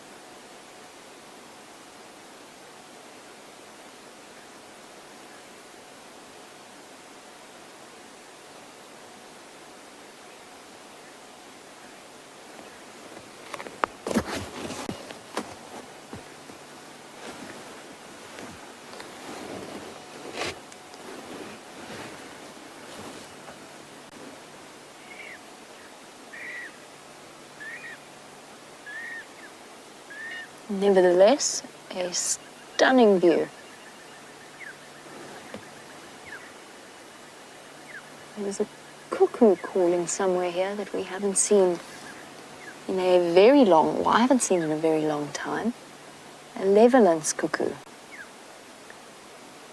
It's also Sam's favorite bird, the black-headed oriole, whistling away.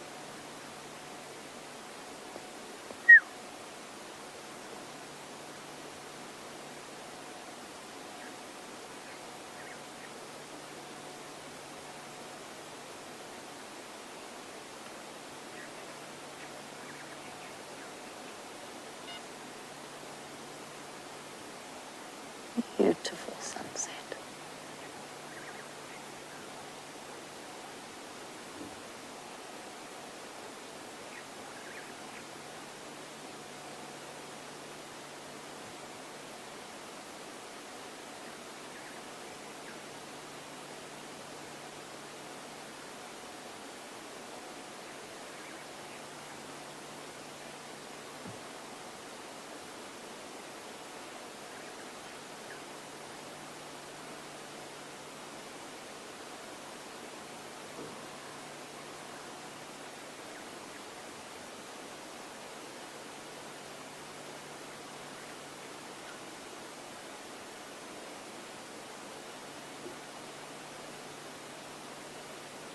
Lovely.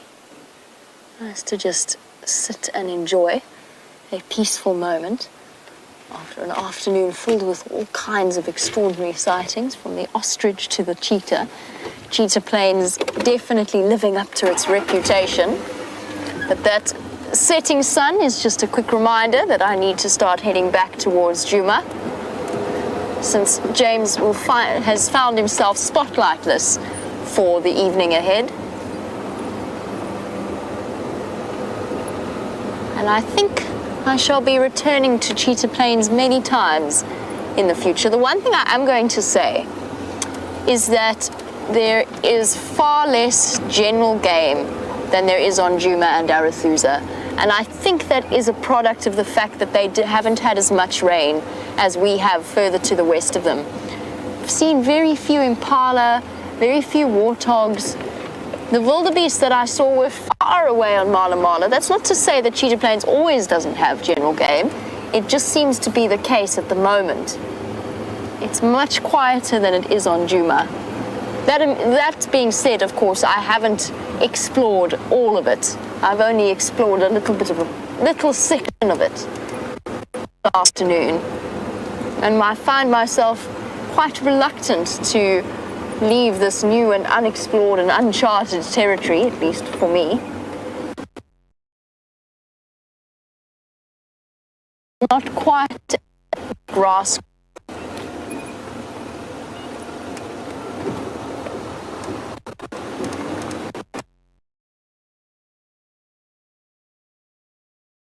Quite as much grass growth in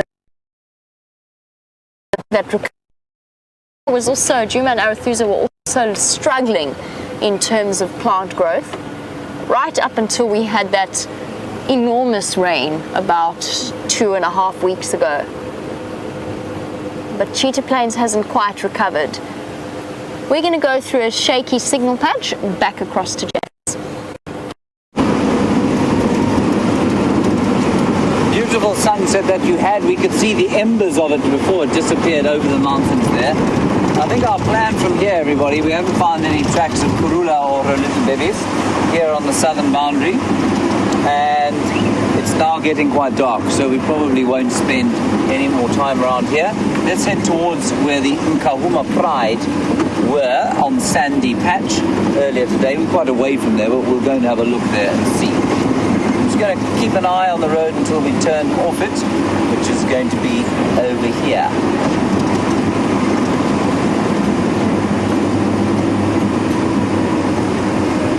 Yes.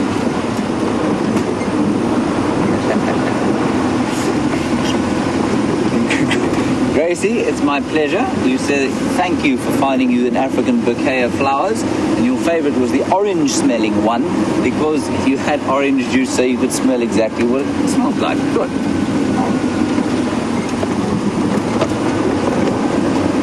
There are the great mountains of the Dragon's Back, behind which the sun has just sunk. I'll stop over here and be with Andre. I always quite like to frame it with this dead tree here. I know that you might not. Yeah.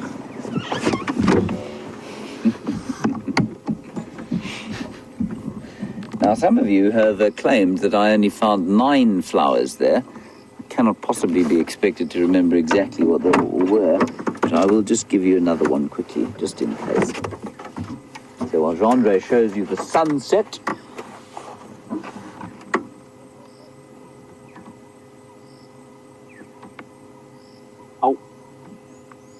spiky this one.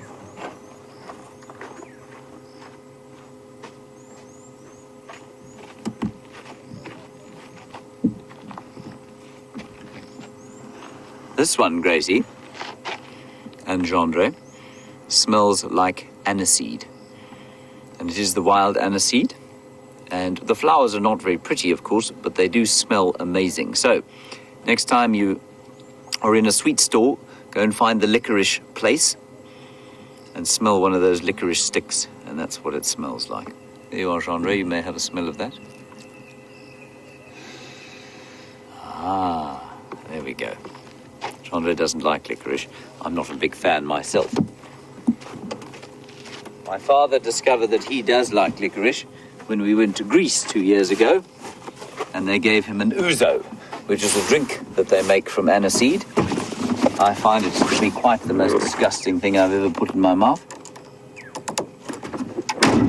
Right, there we go. Let's see if we can find the lions.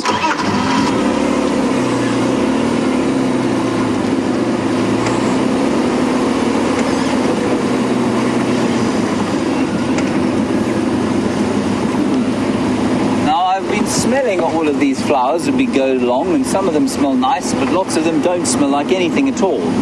And Bradley, you want to know why that is. Why do flowers not smell? Bradley, the question is easily answered, or more easily answered, by answering the opposite. Why do some flowers smell? Why is it that some flowers have a scent?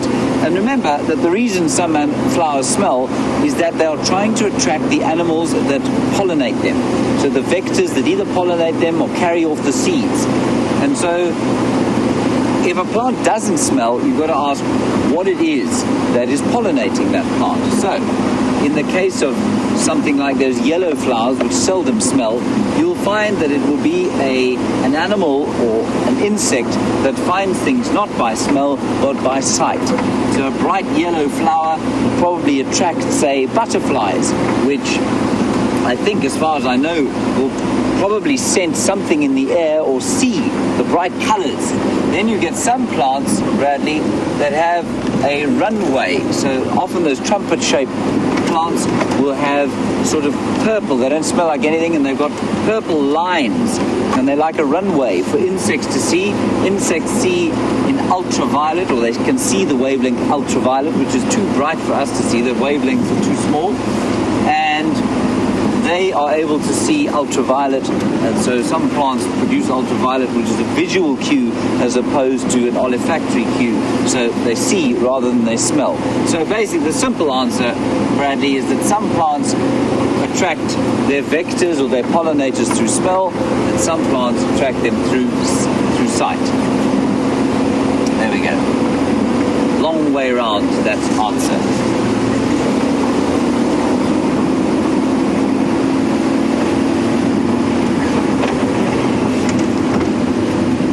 And of course, many herbs around the world are used for many different kinds of medicinal purposes.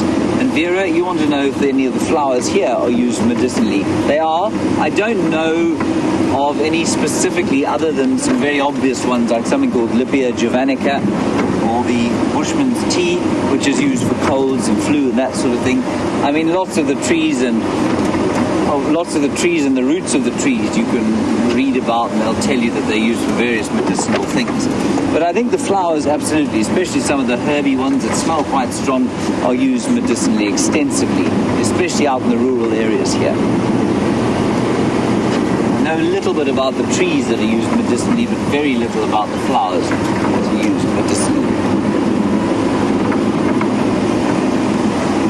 As we drive through this little bit sort of clearing with a bit of smooth road, the moon genre is waxing.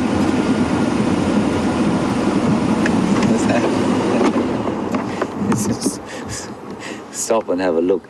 The dirty look I got from Genre when I asked him to face the camera on this jerky vehicle. There we go. It's just slightly larger than it was yesterday evening when he showed it to you.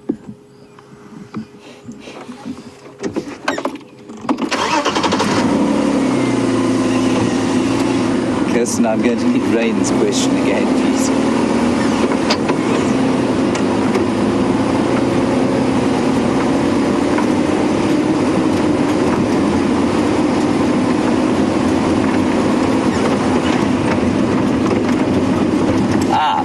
Now we're talking about flowers and we're talking about all sorts of plants in the absence of any mammals around here. And Ray, you want to know if we get cactuses here? We don't. But what we do get, Ray, is something called the euphorbia. Not many euphorbias in this particular area of the Sabi Sands, but we do get some on the rivers, especially the Mandaleti River, which is dry most of the time. That's sort of off to the west of us, and then it bends round to the south, and you get something called a rubber euphorbia, which doesn't look like a cactus, but its relatives, especially in the Eastern Cape and in various other parts of this country and into Namibia, they look like cactuses, and that's what they are. But the actual cactuses that you get in the United States, we do not find in this part of the world. Well, not naturally. There is one called the Queen of the Night that does grow here sometimes, and that has to be chopped out because it is a virulent invasive, so it will spread very enthusiastically if it is not sort of dealt with. That's called the Queen of the Night cactus. And then in the other desert areas like Namibia, you will find things like aloes. Now you find aloes here too, but in rocky hillsides and that sort of thing. And they look a little bit cactus-like in that they are succulent. And then all over the Karoo, which is the semi-desert area in the middle of South Africa, you'll find lots and lots of different kinds of succulent plants that are able to deal with dry weather, like the cactuses of the continental US. Very nice question there, Ray. You can tell we're quite close by to camp because there's a very, we're not going to go back to camp, we are quite close by. There's a very subtle smell of wood smoke floating in over the air, and this is the best smell of the coming winter, that smell of a warm fire as you head for the camp.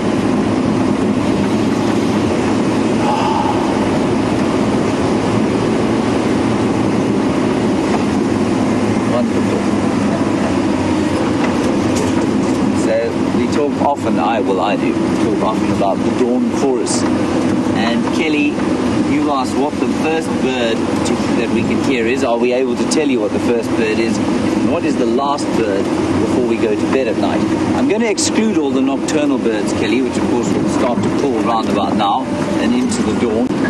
But the first bird that you hear in the dawn is normally the grey-headed sparrow. I was taught that by a friend of mine once. He's a very good naturalist. And he woke me up once at about 4 o'clock and he said, look, I told you, there's the sparrow calling. And it's a very indistinguishable kind of chirrup that a sparrow makes, grey-headed sparrow. But that's what you'll hear first. And then you'll hear the francolins starting to call. But always just before the francolins will come the grey-headed sparrow. Then last at night, I'm pretty sure, is the white-browed scrub robin. And the drongo, they're the last two. So what will happen is that as it gets dark, you'll hear the white-browed scrub robin going,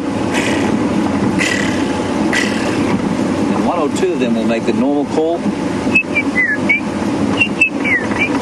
then they'll go silent, and then you will find drongos, interestingly, sitting on the ground, which they never do during the day, often just sort of sitting on the ground, playing with each other, or having a dust bath, and they will make their last kind of, it's quite a harsh call. And then that's it for the day. Then there's a slight lull, which I call the changing of the guard, before the night birds start to call. The owls, nightjars, and the thicknees, for example. There is a wildebeest blocking the road. A gnu.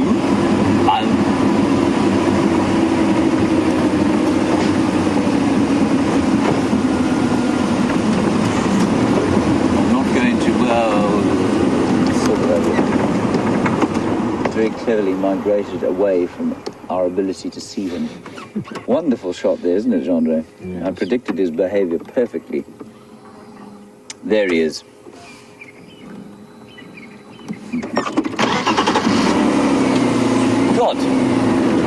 We will get to the lines eventually. They're not too far from here. While we're doing that, let's drive a bit quicker. Let's head across to Jamie and get an update from her. This is definitely one of the most stunning times to be out in the bush. And even with this autumn chill that sets in, it's still hugely pleasant. You get that relief from the real extreme heat of the afternoon. And there's the excitement of all of the nocturnal animals that are going to start coming out earlier and earlier. James has been talking about the dusk bird chorus and all that it entails. It is lovely to just sit and to listen to them chirping away. I've come along to the eastern boundary. I want to try and follow up. This morning we had leopard tracks heading across in this direction, but there was such a confusion this morning in terms of elephants walking all over the show, walking all over the tracks, lions walking all over the place, backwards and forwards, that we never managed to figure out exactly where Tingana moved from yesterday afternoon on the sunset safari. He seemed to go onto Buffelshoek cut line, so our northern boundary, and just keep going east. But then I had very fresh tracks doubling back like he'd done a loop almost. Unless, of course, there were two males on Djuma last night.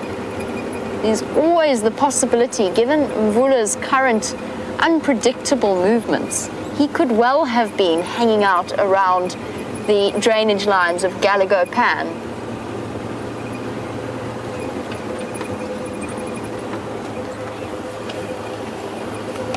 This afternoon was hugely pleasant in that I can switch radio channels here, sorry.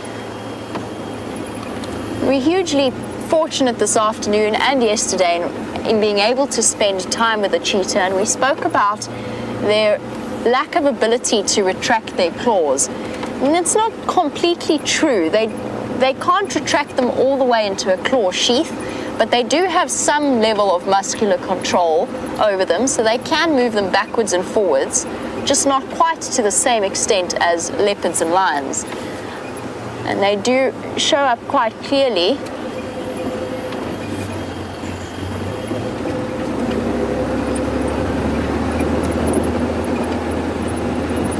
Okay, sorry, just listening to an update now. Apparently the Nkuhumas are at Sydney's Dam, and we're going to race across in that direction. Hopefully we get there in time, just because James doesn't have a spotlight or signal around Sydney, so we'll head across in that direction.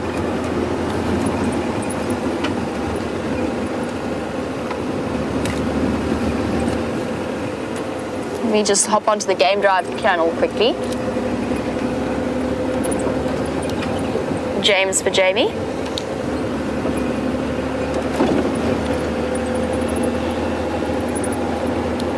James, I've just got your update now about the Mfazi Ngalo. Do you know what the lineup is like?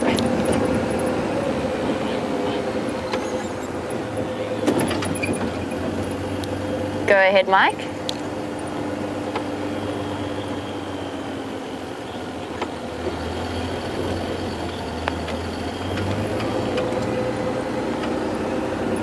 Copy that, thanks Mike. I'm still on cheetah cut line, so it'll take me a while, but I would like to respond.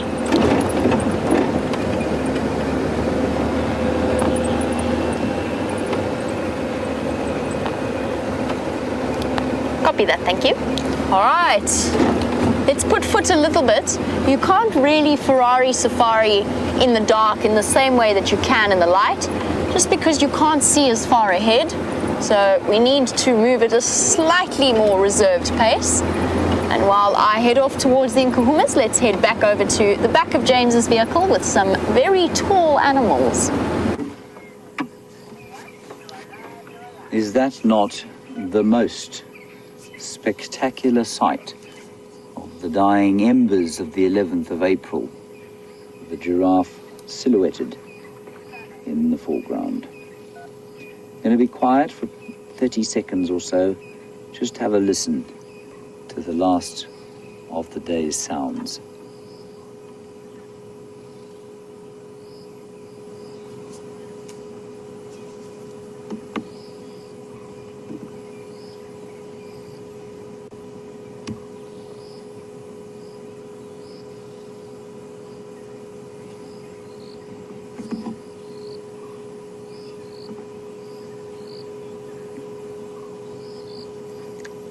Interestingly there, although I told you that the drongos are the last calling birds, I still think they are.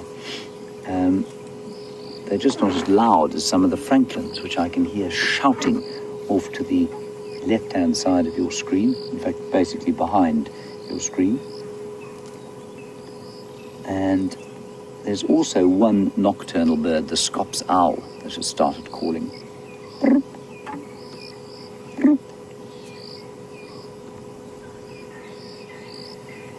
Now, this giraffe is familiar to us. It is the giraffe that we watched trying to mate, or seemingly trying to mate the other day, with a very frustrated-looking old bull. And this is just the way it is with giraffe. They have these kind of prolonged courtships. And the most fascinating thing about her was she then tried to mount him once the frustration became so extreme. She tried to mount him, which was extremely unusual.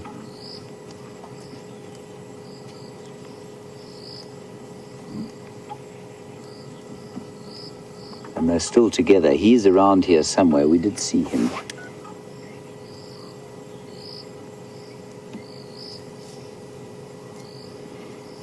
Now Jamie is going to the lions because they have moved. They've gone north to Sydney's Dam. Oops. Pick your feet up. And we are unable to go there because we don't have a spotlight. Unfortunately, Jigger's spotlight is not functional at the moment, and We're not sure why that is the case, but we will attempt to remedy it. Also, of course, the signal on Rusty is brilliant at the moment, so she's going to head off to Sydney's Dam. And we'll continue around here and see what other little wonders of the early evening we can find. There's the bull, Andre. That's where Taylor is. Much bigger than the female.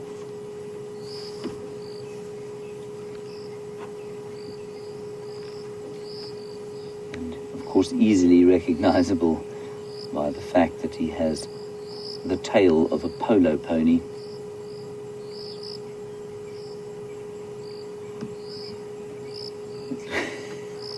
It looks like it has a mind of its own without that long fly swishing hair on the back of it. Looks like a snake.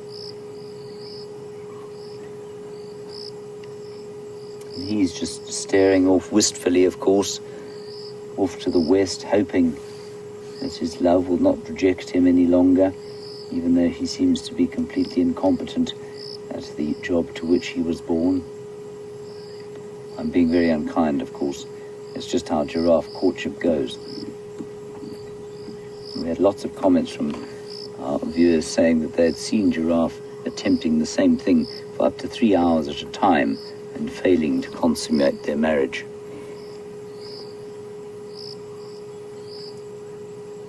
What a lovely evening. Little breeze there, you can see you gently ruffling those leaves.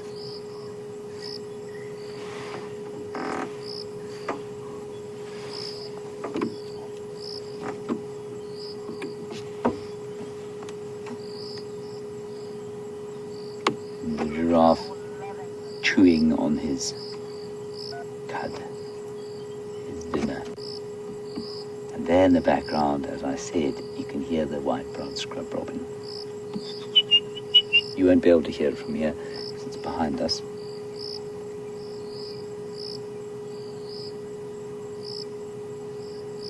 It's just such a wonderful, silent time of the day. We were asked recently what our favourite time of the day is. And I said the time just before the sun comes up and the time just after it goes down. And of course, in this part of the world, we don't have a lengthy twilight like you do at higher latitudes. So if you're in New Zealand or in Europe or the northern states of America or Canada, you'll have a very long twilight. Here, when the sun goes down, you've got 20 minutes of light, basically, before it becomes dark. And it's those 20 minutes to half an hour that I just find the most magical times of day.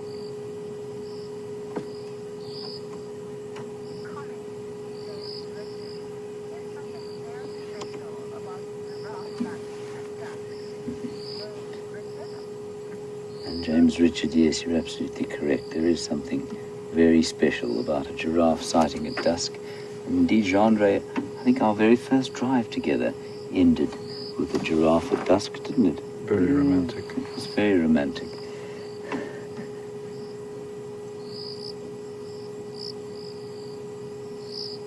You can hear a couple of rain locusts maybe starting up.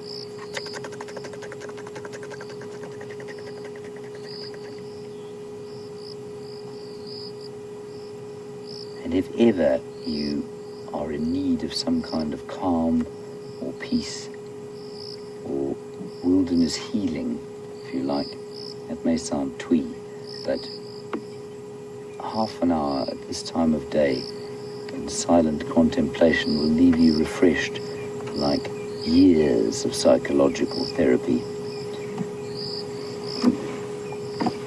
We'll just try and move slowly around this giraffe.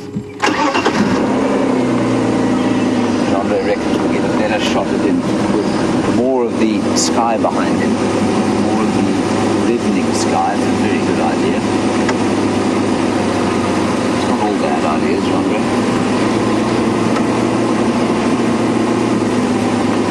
How's that?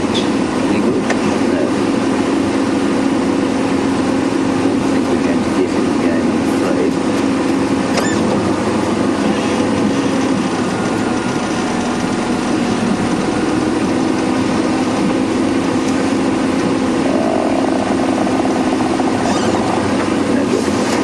let's go across to Jamie. She's got also a picture of the western horizon. We'll try and get into a beautiful position for this giraffe. We'll see you shortly. Oh, look at that.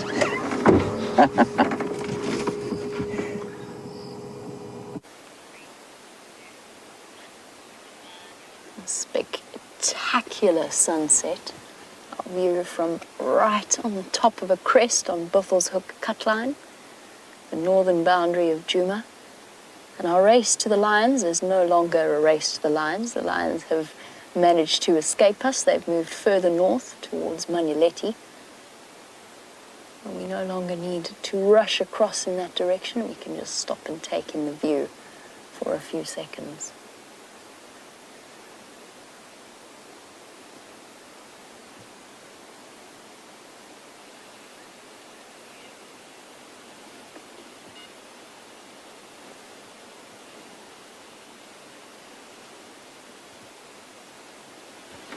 Looks like a heron flying across the skies with its long dangling feet. The moon is also looking really, really beautiful. Look at that.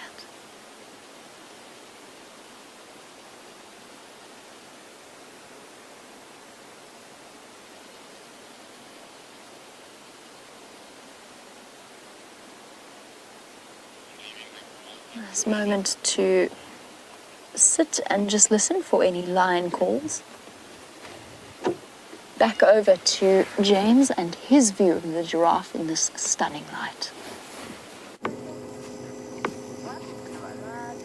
Look at that gnarled old face on the bull. You can even see his eyelashes there in silhouette. He's limping. He's lived a good full life out here. I reckon he's probably pushing 18 years. Potentially could live to 20. But if he limps like that in front of the Nkahuma Pride, his days of walking the plains in the sunset are going to disappear. What's that, genre? It was a bat.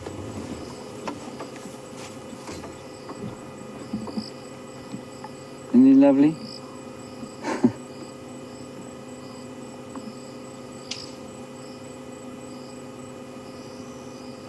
That's just too spectacular. And thank you all for your screenshots of this stunning scene.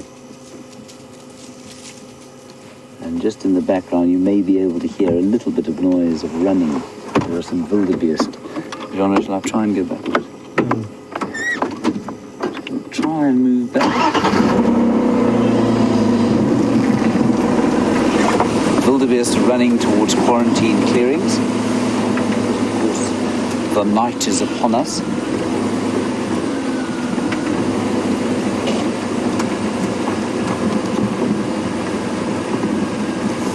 Chandra, I think the sunset goes rather nicely with my new brown hat, don't you? Am I lying? You may lie. Yes. Yep.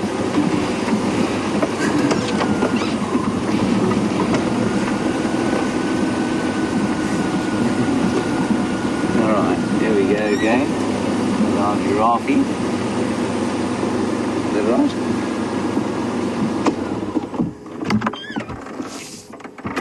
It's too pretty not to just keep doing again and again, everyone. Especially as we don't have a spotlight. Oh! Let me tell you a little bit about what I can smell. Like I say, a very gentle breeze coming out of the, well, unusually the northeast. And you can hear, you can smell the subtle smell of those that aniseed. I can smell some in the air. We're obviously quite close to quarantine clearings where there's lots of that. Otherwise, it's just sort of very fresh. But it's the silence that is the best part of this.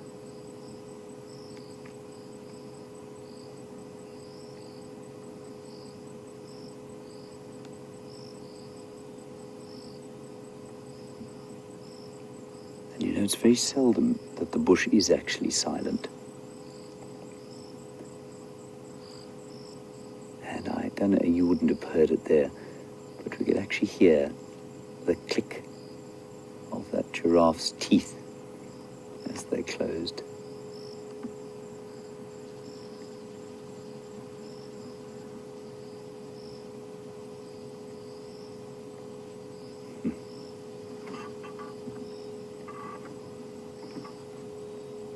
He's so cool.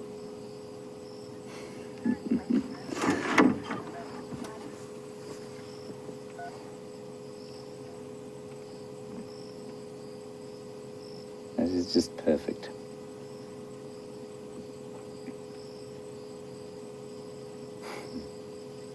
So you can tell his age even at this kind of angle, with those gnarled bumps that he has on the front of his forehead, a calcification of his skull that happens to all bull giraffes.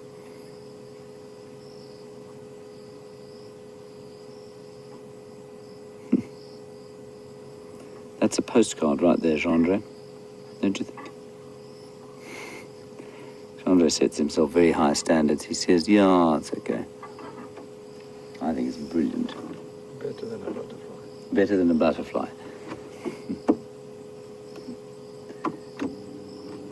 All right, let's ease our way onto quarantine clearings and see if there isn't anything going on there. The wildebeest have made their way onto the clearings. And no doubt there are lots of impala there and a whole lot of zebra as well. While we do that, let's go across to Jamie and see what she's doing.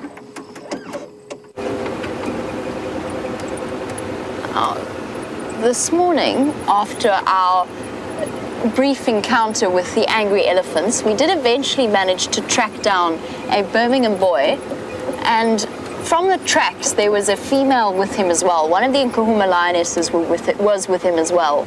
I think they got separated by the elephants charging.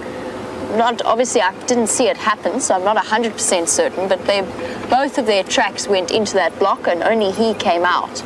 So what I'm doing now is really carefully checking along this northern boundary where he disappeared off to see if there's any chance that those two are still in the area. When we saw him, he was constantly sniffing around. He was looking for something. Now, I think if he'd been sniffing the territorial marks of other males, he would have scent marked on top of them, which he didn't do this time around, so he could well have been looking for her. And we're just going to go through a bit of a dip. We might lose the signal here, but it'll be quickly.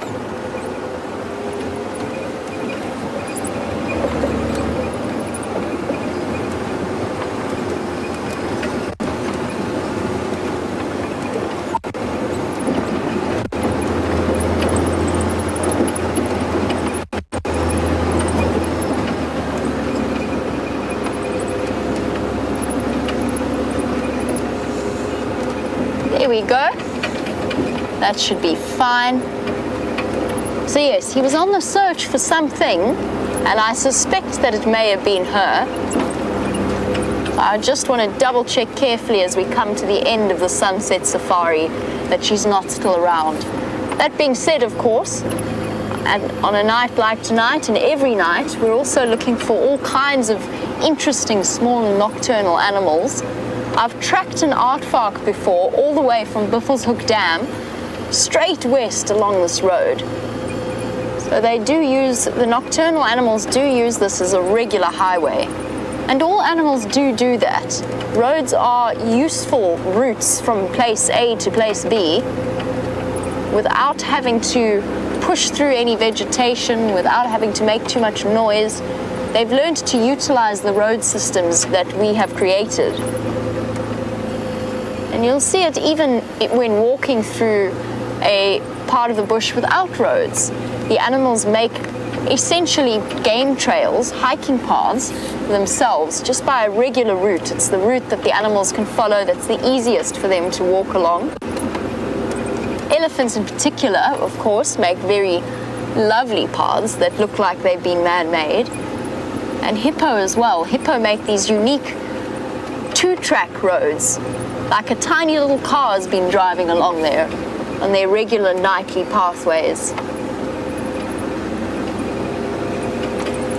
On these journeys at night, as we go into winter, we should also be seeing more and more hippo out of the water as well.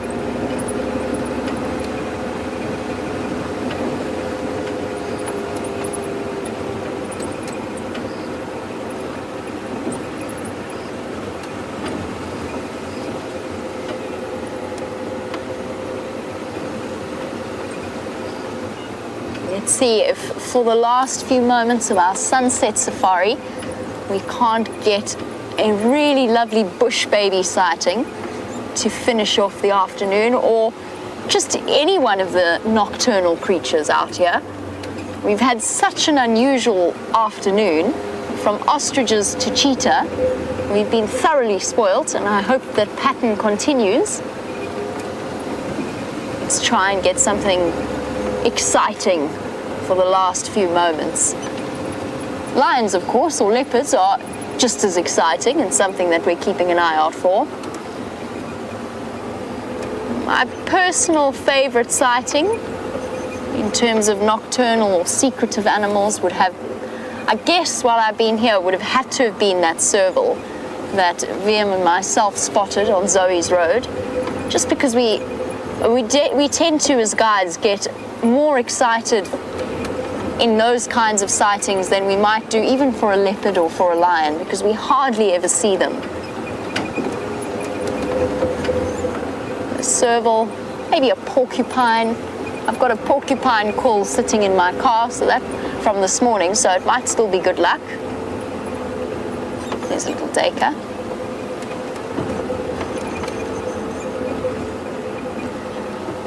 The reason I didn't stop for that duiker, I mentioned that I saw a little duiker, but that I didn't stop, is because as a diurnal animal,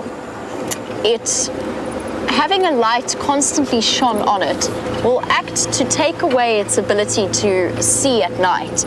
Essentially, it takes away the light vision. Nocturnal animals have a more reflective layer. That tapetum lucidum is more pronounced at the back of the eye to enhance ambient light, so it's not a problem spotlighting them. But with unfiltered white light, we cannot spotlight the daytime animals. And William in South Africa, welcome William to the Sunset Safari. You were wondering if there are any prey species that have nocturnal vision or nighttime vision. And the answer is they all do to an extent. So they all see better than we do at night. Their number of rod cells in their eyes are more numerous, so they can make out, even in low light, they can see relatively well. Not as well as the nocturnal animals, but well enough to survive. And of course, they would not have succeeded as a species without that ability to see in the dark, because you cannot run away from a leopard or a lion or anything else that might be after you if you can't see where you're going.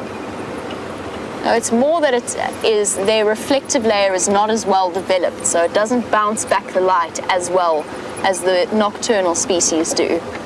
I'm trying to think if there's any specific prey species, as we would term it, that are nocturnal.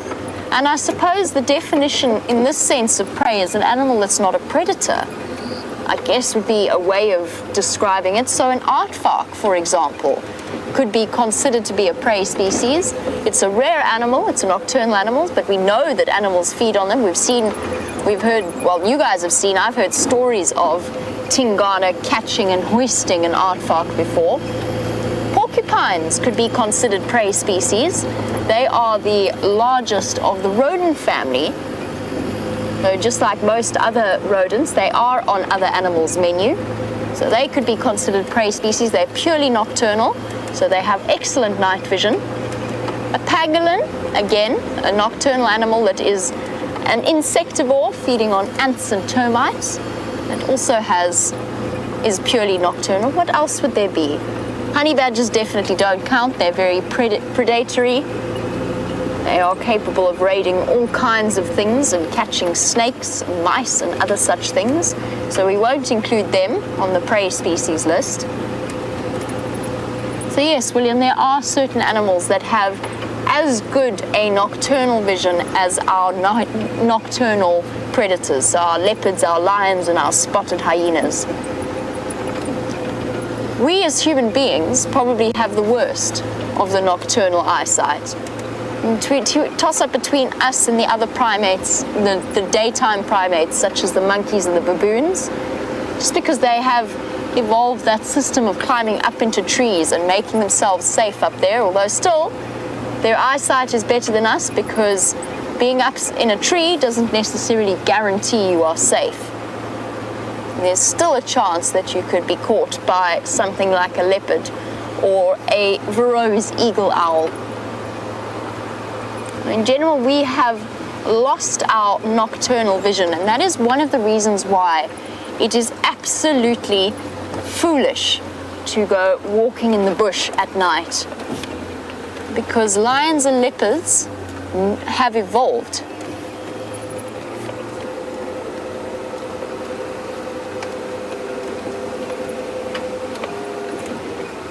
Now, leopards and lions have evolved alongside human beings, and they have evolved being more dominant than us in terms of being the dominant predators at night. During the day, yes, we are absolutely an intimidation to them, or intimidating to them, rather. They are fearful of us. They have thousands of years of evolution of human beings being dangerous during the day. But at night, they lose their fear almost completely, and they become far more dangerous to people. You won't find any of us that will walk very far at night at all. We're just not suited for it. And that's why you get that feeling of you want to go home at the end of a day. Most people feel that, and it's because your instincts from back in the time before we had safe havens and safe houses, when we still had to be on the lookout for animals that wanted to hunt us, that instinct remains with us still. And even though we don't necessarily feel it as fear, we do still get that feeling that actually I want to be home and enclosed somewhere. Now, Kim, who is one of our new viewers, Kim, you were wondering, please, can we find you an owl? Kim, we're going to do our absolute best. We're running out of time for this sunset safari, but I am trying, and I know that James will be trying as well. Kim, if we don't find you one tonight, and maybe we won't find you one tomorrow night, but I promise you, if you keep watching, we will at some point find you an owl, be it big or small. Oh, we've come to the end of a wonderful sunset safari. Thank you so much, Brian, for your company and for battling through with the bug in the eye, the spider in the eye. We've had a joyful time exploring cheetah plains, and cheetah plains living up to its name, providing us with 2 male cheetah and lots of ostrich. I will catch up with you tomorrow morning for the sunrise safari. In the meantime, I'm going to send you back over to the wonderful James Hendry so that he can say goodbye as well. Now, we've just driven through an area, everybody, that I was trying to describe some smells to you earlier, and I don't think I was doing a very good job. But we just drove through a field of sort of herbaceous plants or flowers, and there were 2 very distinct smells that came to me. The first was ice cream. It smelled like ice cream as we drove through, and then, a bit like now, it smells like guava roll. I don't know if you remember what guava roll is. It's that kind of dried guava. And it's a lovely smell, I think. I'm just turning the lights off because we're going past some impalas, and they don't like the light.